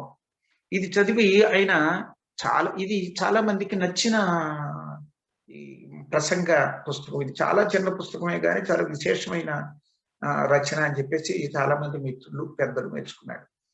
దీన్ని చూసే ఆంధ్ర పురాణంలో ఒక పర్వం ఏం చేత రాయించాలి అని నన్ను వారు అడిగారు. ఎందుకంటే నేను ఓరియంటల్ కాలేజీలో చదువుకున్నవాడిని కాదు, నేను పండితుడిని కాను, కానీ ఇతనికి ఏదో కవి హృదయం దొరికినట్టుంది అని ఆయనకు అనిపించి నా చేత రాయించారు. సరే, ఇవి ఇలా ఉంచితే నేను ఇంకా దీని గురించి చెప్పలే. నవ్వు మొహం అనే ఒక పుస్తకం యునెస్కో వాళ్ళు వేశారు. హాస్యం నాకు చాలా ఇష్టం. హాస్యం పట్ల తెలుగు సాహిత్య విమర్శక రంగంలో, పాఠక రంగంలో కూడా ఉండాల్సిన అభిప్రాయం లేదు అని నాకు అనిపిస్తుంది. మేస్టారు, సంపత్ కుమార్ మేస్టారు. సార్ చెప్పండి సార్, చెప్పండి సార్. నేను ఇంకా 5 నిమిషాల్లో ముగించనా? సరే సార్, మీ ఇష్టం సార్, మీకేమి ఇది లేదు సార్, టైం లిమిట్ ఏమి లేదు. మీరు ఒక లాస్ట్ పాట కూడా పాడాలి. మిమ్మల్ని నేను ప్రమాణంగా పెట్టుకుని మీరు భరించగలిగితే దీన్ని ఇంకొక 5 నిమిషాలు ఏమన్నా మనం చెప్పచ్చు. చెప్పండి చెప్పండి సార్, చెప్పండి సార్, చెప్పండి సార్. మీరు ఎలాగా నాకు కనపడుతుండండి మేస్టర్. సరే సార్, సరే సార్. ముఖ్యం ఉంటుంది నాకు. నా సమస్య చెప్పాను కదా. సరే సార్. నిజానికి ఉపన్యాసకుడి చేత మాట్లాడించేది శ్రోత మాత్రమే. శ్రోత ముఖం మనకి కనపడుతూ ఉంటే శ్రోత ఏమీ మాట్లాడు గాని మాట్లాడకుండానే ముఖం ద్వారా ఎన్ని రకాల సూచనలు పంపిస్తాడో ఇంకా చాలు అన్న సూచన శ్రోత ముఖంలో కనపడుతుంది. ఇది అద్భుతంగా ఉంది అన్నది శ్రోత ముఖంలో కనపడుతుంది. మేము ఆనందిస్తున్నాం, లేకపోతే బాగాలేదు, విసుగ్గా ఉంది, లేకపోతే ఇదేదో అర్థం కాలేదు, ఈ ముఖ కవళికలన్నీ కనపడుతూ ఉంటాయి. నేను ఉపన్యాసాన్ని ఎందుకు ఇష్టపడతానంటే ఒక సామూహిక ధ్యానంగా సామూహిక శాబ్దిక ధ్యానంలాగా ఉపన్యాసాన్ని మలుచుకునే ఒక అవకాశం ఉంది. ఎప్పుడైనా ఇది తటస్థపడుతుందా, అలాంటి సామూహిక శాబ్దిక ధ్యాన స్థితి ఉపయోగపడుతుందా, తటస్థపడుతుందా అనే ఉద్దేశంతో నేను చాలా ఉపన్యాసాలు ఒప్పుకున్నాను. కొన్ని చోట్ల ఇది ఏమి గర్వం అనుకోకండి, కానీ ఆ రకమైన అనుభవాన్ని పొందిన సందర్భాలు కూడా ఉన్నాయి. సరే, ఇంతకీ హాస్యం గురించి ఇక్కడ ఒక్క మాట నేను చెప్పాలి. సాహిత్య లోకంలో హాస్యానికి సంబంధించి ఉండాల్సిన అభిప్రాయం లేదు అని అన్నాను. అది ఏదో సెకండ్ రేట్ లిటరేచర్ కిందో అంత ఇది కూడా ఉంది అన్నట్టుగానో ఉంది తప్ప అంతకు మించి దీన్ని పట్టించుకోవట్లే. నిజానికి హాస్యం అన్నది ఒక చూపు, హాస్యం అన్నది ఒక కన్ను, ప్రపంచాన్ని చూసే దృక్కోణం. ఇది ఎవరికి ఈ హాస్య దృక్కోణం ఉందో, ఈ కన్ను మొలిచిందో వాళ్ళకి జీవితం చాలా తేలిగ్గా ఉంటుంది. కారణం ఏంటంటే చాలా వాటిని క్షమించేయగలరు. ఇతరులు ఎంతో మహాపరాధంగా భావించేది హాస్య దృక్పథం ఉన్న, హాస్య దృక్కు ఉన్న మనిషికి తన మీద తను కూడా చాలా తేలిగ్గా అతను జోక్ వేసుకోగలుగుతాడు, చెలోక్తి విసురుకోగలుగుతాడు.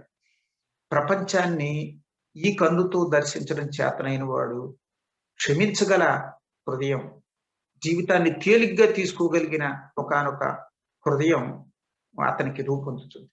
అందువల్ల హాస్యాన్ని మనం ఇంకా సీరియస్ గా, నేను హాస్యం గురించి కొన్ని రచనలు చేశాను, హాస్య విశ్లేషణ చేశాను. తెలుగు కథా హాస్యం అనేది దీంట్లో వలుపులో వచ్చింది. అలాగే అచ్చమైన హాస్యాన్ని పండించిన గురుమాణిక్యం అని ఆ వ్యాసానికి చాలా మంది మిత్రులు, పెద్దలు నన్ను అభినందించారు. అవగాహనలో ఉంది. ఇలాంటి కొన్ని పనులు నేను చేశాను. సరే, ఇంకా గజల్ గురించి 4 మాటలు చెప్పి నేను ముగిస్తాను. గజల్ అన్నది ఎలాగా నాకు తెలిసింది అంటే, విశాలాంధ్ర వాళ్ళకి నేను రివ్యూలు రాస్తూ ఉండేవాడిని. అలా రాస్తున్న క్రమంలో వాళ్ళు ఒకసారి నారాయణ రెడ్డి గారి సినారే గజళ్ళ పుస్తకం నాకు పంపించారు. పంపించి దీన్ని సమీక్ష చేయండి అన్నారు. పుస్తకం చదివాను. ఒక కవిత పాఠకుడిగా చదివాను. కానీ ఒక గజల్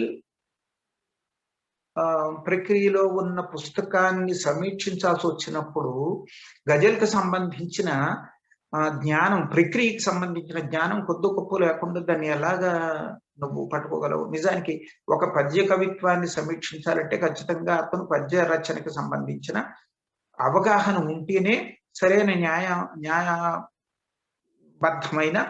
సమంజసమైన సమీక్ష చేస్తాడు. అందుకని ఏం చేశారంటే, నారాయణ రెడ్డి గారి సినారాయి గజళ్ళు సమీక్ష సందర్భంగా నేను గజల్ గురించి కొంత తెలుసుకోవడానికి ప్రయత్నించాను. తెలుసుకుని అప్పుడు సమీక్షించాను పుస్తకాన్ని. ఆ గజల్ గురించి తెలుసుకున్నప్పుడు నాకు ఉర్దూ రాదు, హిందీ రాదు. తెలుసుకున్నప్పుడు నేను గమనించింది ఏంటంటే, అప్పటికే చాలా పద్యాలు రాసుకున్నానని చెప్పాను కదా. ఒకప్పుడు పద్యాలు రాయడమే పని నాకు.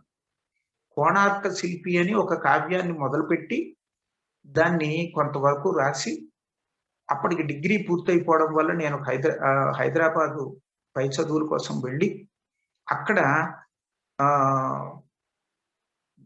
ఆధునిక సాహిత్యంతో నాకు పరిచయం అయింది. అంతకుముందు కథలతోటి నవలలతోటి ఉంది, కానీ ఆధునిక కవిత్వంతో నాకు పరిచయం 20వ సంవత్సరానికి కానీ కలగలేదు. అప్పుడు తిలక్ని, శ్రీశ్రీని, ఈ కొత్త ప్రపంచాన్ని అంతటినీ నేను హైదరాబాద్ మిత్రుల ద్వారా అక్కడ నేను తెలుసుకుని అదంతా వేరే చాప్టర్ అనుకోండి. ఈ గజల్కి సంబంధించిన ఆ కొద్దిపాటి పరిచయంతో నాకేమనిపించిందంటే ఇది పద్యం కన్నా క్లిష్టమైన ప్రక్రియలా, ఒక సవాల్ విసురుతున్న ప్రక్రియలా ఉంది. రాదీప్ అంటున్నారు, కాఫీ అంటున్నారు, 2 పంక్తుల్లో నువ్వు చెప్పదలుచుకున్నది ఏదైనా చెప్పేయాలంటున్నారు. తర్వాత దావా దలీల్ టెక్నిక్ అని ఒక ప్రత్యేకమైన ఇది ఉంది. మొదటి పంక్తి షేర్లో మొదటి పంక్తి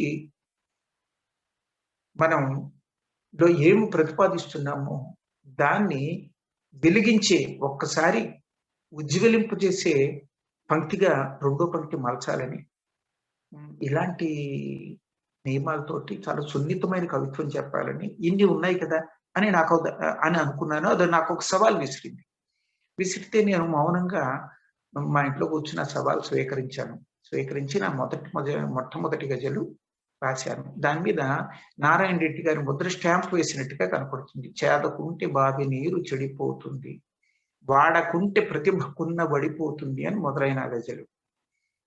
సరే, అయితే చాలా కాలం నేను మళ్ళీ ఏం రాయలే, కొంత గ్యాప్ వచ్చింది. గజల్ శ్రీనివాసు నా దగ్గర చదువుకున్నాడు. అతను మొట్టమొదట నేను లెక్చరర్గా సర్వీస్లో అడుగుపెట్టింది పాలపల్లిలో. అక్కడే శ్రీనివాస్ అప్పుడు సెకండ్ BA చదువుతున్నాడు. ఆ రకంగా అప్పటి నుంచి పరిచయం. అతను ఏమన్నాడంటే, మేస్టారు నారాయణ రెడ్డి గారు గజల్స్ తప్ప పాడడానికి ఇంకేమీ లేవు, మీరు కొంచెం దీని మీద దృష్టి పెడితే బాగుంటుంది కదా అంటే, అప్పుడు నా మొదటి గజలు ఇచ్చాను. ఇస్తే అతను దాన్ని కొన్ని చోట్ల పాడడం, దీనికి బాగుందండి ఇది అని మంచి రెస్పాన్సే వచ్చిందండి అంటాం. దాంతో నేను కొనసాగించాను. అయితే ఏం జరిగిందంటే, 2వ గజల్ దగ్గరికి వచ్చేసరికి నేను నారాయణ రెడ్డి గారి పంథాని విడిచిపెట్టి సొంత ఆలోచనలు మొదలుపెట్టాను. ఏమిటి సొంత ఆలోచన అంటే, గజల్లో సాంప్రదాయకమైన ఉర్దూ గజల్లో, హిందీ గజల్లో ఒక్కొక్క షేరు ఒక్కొక్క భావాన్ని చెప్తూ ఉంటుంది, ఒకే వస్తువు మీద నడవదు. అలా నడిస్తే ఇంకా బాగుంటుంది కదా అనిపించింది నాకు.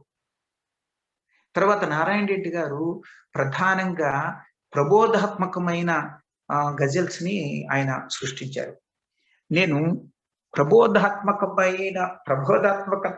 పాటుగా దీంట్లో ఒక ఫీలింగ్, పోయిటరీ ఆఫ్ ఐడియాస్ మాత్రమే కాకుండా పోయిటరీ ఆఫ్ ఫీలింగ్ ఉంటే బాగుంటుంది కదా అనుకుని నేను 2వ గజల్ రాశాను. రాసిన తర్వాత నారాయణ రెడ్డి గారు శ్రీనివాస్కి తో మాట్లాడుతున్నప్పుడు, రెంటాలకు గజల్ దొరికింది, నువ్వు పాడొచ్చు అన్నారు. అది శ్రీనివాస్ నాకు చెప్పినప్పుడు ఆశ్చర్యపోయాను. నారాయణ రెడ్డి గారి దగ్గర నేను చదువుకున్నానంటే ఎంఫిల్కి నాకు ఆయన గైడ్, MA చదువుకోలేదు, ఎంఫిల్ వారి దగ్గర చదువుకున్నాను నేను. వారు ఇలా ప్రత్యేకంగా రెంటాలకు దొరికింది అన్నారు అంటే అది నాకు ఒక సర్టిఫికెట్ గా నేను భావించాను. ఎందుకంటే ఆ గజల్ ఏమిటో మీకు చెప్తాను. ఎందుకంటే సంపత్ కుమార్ మాస్టర్ మీరు 1-2 గజల్స్ కూడా చెప్పండి అన్నారు. నేను పాడను, మామూలుగానే ఇంతకు ముందు కూడా గాయకుడిని కాదు, కానీ తెగించి పాడేవాడిని. కొంతకాలంగానేమో ఇలాంటి వేషాలు, శ్రోతలను ఇబ్బంది పెట్టే వేషాలు వేయకుండా నా గొంతులో కొన్ని స్వరాలు పలకకపోవడం అనే ఒక విచిత్రమైన లక్షణం ఏదో తయారైంది.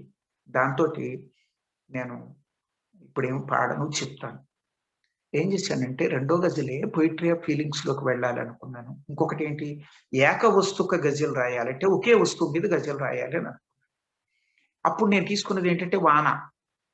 అంటే ఒక చిత్రకారుడు స్కెచ్ గీస్తే ఏవో కొన్ని గీతలతోటి ఒక బొమ్మని ఎలా రూపుకట్టిస్తాడో, అలాగా వానకు సంబంధించిన కొన్ని డీటెయిల్స్ తోటి వానకు సంబంధించిన ఒక అనుభూతిని, ఒక ముద్రని నేను తేగలనా అని చేసిన ప్రయత్నం. అది నేను మీకు వినిపిస్తాను. ఎన్నాళ్లకు ఎన్నాళ్లకు ఇంత వాన కురుస్తోంది, ఎన్నాళ్లకు ఎన్నాళ్లకు ఇంత వాన కురుస్తోంది, మట్టి గుండె పరిమళాల నిట్టూర్పులు విడుస్తోంది, ఎన్నాళ్లకు ఎన్నాళ్లకు ఇంత వాన కురుస్తోంది. వానంటే చెరువుకు దీపావళి అంతటి పండగ. వానంటే చెరువుకు దీపావళి అంతటి పండగ. ప్రతి చినుకుకు తానొక్కొక్క ప్రమిద పెట్టి మురుస్తోంది. వానంటే చెరువుకు దీపావళి అంతటి పండగ. ప్రతి చినుకుకు తానొక్కొక్క ప్రమిద పెట్టి మురుస్తోంది. దుప్పటి కౌగిటిలో పొగ కప్పిన టీ రుచిలో, దుప్పటి కౌగిటిలో పొగ కప్పిన టీ రుచిలో ఈ చలిగాలికి గోరువెచ్చని స్వర్గం ఒకటి మొలుస్తోంది. ఎన్నాళ్లకు ఎన్నాళ్లకు ఇంత వాన కురుస్తోంది. చెట్ల శోభ చూస్తే తడిసిన వేళ్ళనే చూడు, చెట్ల శోభ చూస్తే తడిసిన వేళ్ళనే చూడు. ఇప్పుడు ఆకాశం కాదు ఒక అరటాకే మెరుస్తోంది. చెట్ల శోభ చూస్తే తడిసిన వేళ్ళని చూడు, ఇప్పుడు ఆకాశం కాదు ఒక అరటాకే మెరుస్తోంది. ఎన్నాళ్లకు ఎన్నాళ్ళ. వీధి కాల్వలో ఎవరో విడిచిన కాగితం పడవ, వీధి కాల్వలో ఎవరో విడిచిన కాగితం పడవ, మనసు దాని వెంబడి పసితనంలోకి నడుస్తోంది. మనసు దాని వెంబడి పసితనంలోకి నడుస్తోంది. ఎన్నాళ్లకు ఎన్నాళ్లకు ఇంత వాన.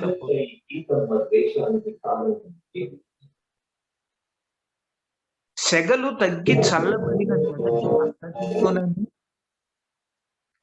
తగ్గి చల్లబడిన జగతి పచ్చగిల్లునని ఈ మేను కాదు రెంటాలకు లోన మనసు తడుస్తోంది. ఇది నేను రాసిన రెండో గజలు. నారాయణ రెడ్డి గారు ఇది రాసిన తర్వాతే రెంటాల గజలు పాడొచ్చు అని చెప్పారనమాట. తర్వాత నేను కొన్ని గజల్స్ రాసుకుంటూ వెళ్ళాను. ఆ క్రమంలో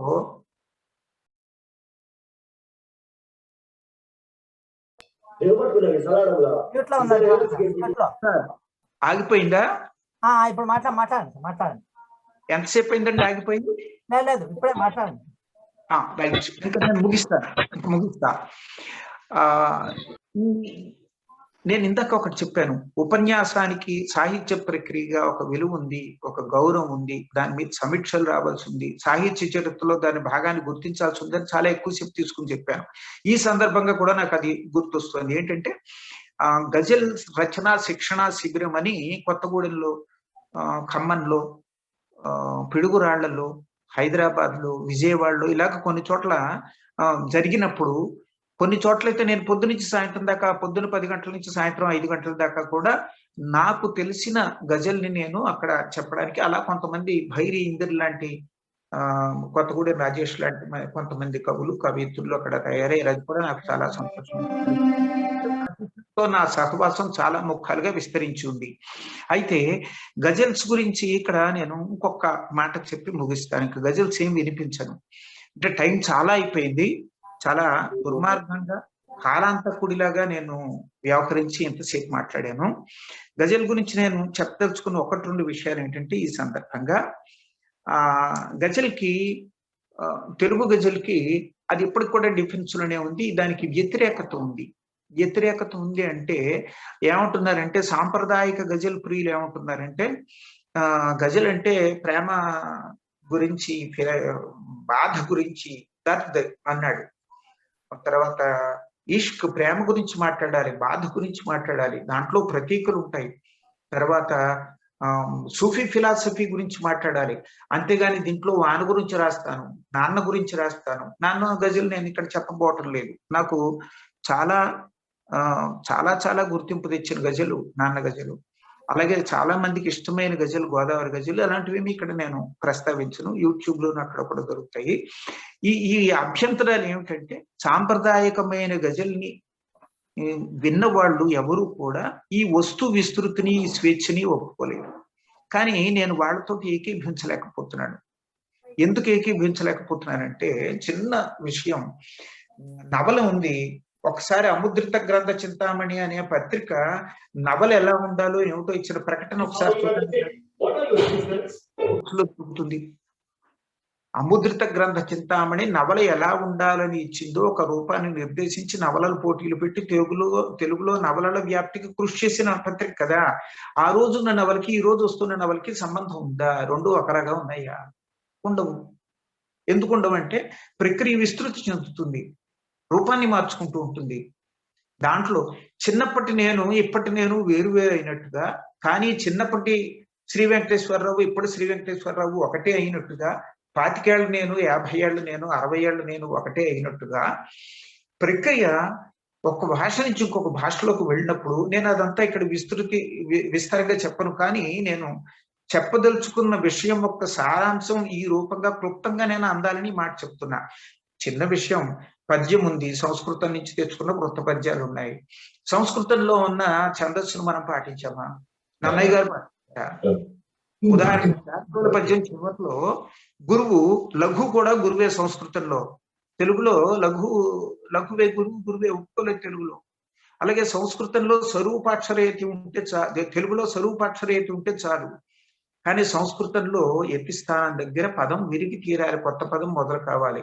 తెలుగు వాళ్ళు పాటించలేదు, అయినా పద్యమే. అది సంస్కృత పద్యం, ఈ తెలుగు పద్యం. ఇలాగా తెలుగు గజళ్ళు తెలుగు భాషకి, తెలుగు ఛందస్సుకి, తెలుగు నేపథ్యానికి, సంస్కృతికి అనువైన ఒకానొక రూపాన్ని సంతరించుకుని నడుస్తుంది అన్న సంగతి మనం గమనించకపోతే, ఈ గజల్ ప్రియులు సాంప్రదాయకమైన గజలు ఇప్పుడు మళ్ళీ నేను భగ్గన ప్రేయసి గురించి తప్ప నేను రాయను, బాధ గురించి తప్ప రాయను అంటే నాకు చాలా హాస్యాస్పదంగా అనిపిస్తుంది. కారణం ఏమిటంటే ఈ రోజు అది ఏ సమాజంలో పుట్టింది, ఎప్పుడు ఏ కాలంలో పుట్టింది, ఆనాటి ప్రజల పరిమితులు ఏమిటి, వాళ్ళు భగ్న ప్రేమ తప్ప సఫల ప్రేమకు నోచుకొని సమాజం తరం అది. ఈ రోజు అది లేదు. అందుకని ఎవరి భావాల్ని, ఎవరి సంస్కృతిని, ఎవరి ఊహ వైశాల్యాన్ని వాళ్ళు ప్రతిఫలిస్తూ గజల్ మౌలిక స్వరూపం, శ్రీ వెంకటేశ్వరరావు చిన్నప్పుడు వాడు ఇప్పుడు వాడు ఒకడే అయినట్టుగా గజల్ని దాని నియమాలకి, దాని లక్షణాలకి, దాని చట్టాలకి లోబడే రాయాలని, రాస్తారని నేను ఆశిస్తున్నాను. ఇప్పటికే చాలా రకాల విషయాలు చెప్పాను. ఇంకా నేను ప్రతిపాదించిన వాక్యాలంకారం అనే కొత్త అలంకారం గురించి నేనేం ఇది అనంతంగా ఉంటుంది. ఒక్కటి మాత్రం చెప్పగలను, సాహిత్యంతో నా సహవాసం ఎలాంటిదంటే, ఆ ఒక్కటి చెప్పి విరమిస్తా. ఎలాంటిదంటే జీవితం అంతా పరుచుకుని. ఎందుకు అంటే నేను తెలుగు అధ్యాపకుడిని, క్లాసులో నేను చేసిన పనే సాహిత్య బోధన. ఏ నన్నయ్యనో, శ్రీనో, గురజాడనో, జాషువానో పరిచయం చేసినప్పుడు నేను ఉప్పొంగిపోయి ఒళ్ళు మర్చిపోయి పిల్లలకి 2 క్లాసులు 3 క్లాసులు పరిచయ తరగతులే నేను నిర్వహించిన వాడిని. జనరల్ తెలుగు చెప్పినప్పుడు ఇంకెంఏలో చెప్పనక్కర్లేదు. కాబట్టి సాహిత్యం నాకు సహవాసం ఎలాంటిదంటే అది నాకు అన్నవస్త్రాలు ఇచ్చింది. సాహిత్యంతో సహవాసం నాకు ఒక ఉద్యోగాన్ని ఇచ్చింది. ఉద్యోగం ద్వారా సంఘంలో ఒక భద్రతని, సంఘంలో ఉద్యోగం ద్వారా నేను పొందగలిగిన గౌరవాన్ని నాకు సాహిత్యమే ఇచ్చింది. నాకు ఇంకా గుర్తు, ఏపీపీఎస్సి పరీక్షకి నేను వెళ్ళినప్పుడు, పబ్లిక్ సర్వీస్ కమిషన్ పరీక్షకు వెళ్ళినప్పుడు నిజానికి ఆ రోజుల్లో ఏపీపీఎస్సి చాలా అపఖ్యాతి పాలయ్యింది. దీంట్లో నిజాయితీగా ఉద్యోగం రాదు, లంచమైనా ఇవ్వాలి, ఎవరిదైనా రికమెండేషన్ అయినా ఉండాలన్న స్థాయిలో అది అపభ్రంశమై పేపర్లకు ఎక్కిన రోజుల్లో నేను వెళ్ళడానికి కేవలం ఒక్కగానొక్క కారణం ఏమిటంటే సాహిత్యంతో ఉన్న వల్లమాలిన విడదీయరాని సంబంధం. నేను పరీక్షలకు ఎందుకు అప్లై చేశానో తెలుసండి, ఉద్యోగం వస్తుందని కాదు. ఈ వంకన నేను నా సాహిత్యాన్ని ఎంఏలో చదువుకున్న సార్ మీరు మ్యూట్ అయ్యారు సార్. ఒకటి. రెండోది, ఒక చిన్న కుర్రవాడికి జేబులో 4 రూపాయలు పెట్టి, నాయనా నువ్వు వెళ్ళి తిరునాళ్ళలో నీకు కావాల్సినవి కొనుక్కో, నీకు ఆట వస్తువులు కొనుక్కో, తిరుబండారాలు కొనుక్కో అంటే ఎంత సంతోషంగా వెళ్తాడో అంత సంతోషంగా నేను పరీక్షకు వెళ్ళి రాశాను. అంచేత సాహిత్యంతో నా సహవాసం నా ఉద్యోగానికి. ఇలాంటి సంస్థల వారు ఎవరైనా పిలిచి 2 మాటలు చెప్పమని అడిగేపాటి ప్రతి మనిషి తహతహలాడే ఒకానొక గుర్తింపుకి కాస్తో కూస్తో నేను నోచుకోవడానికి కూడా కారణమైంది. ధన్యవాదాలు.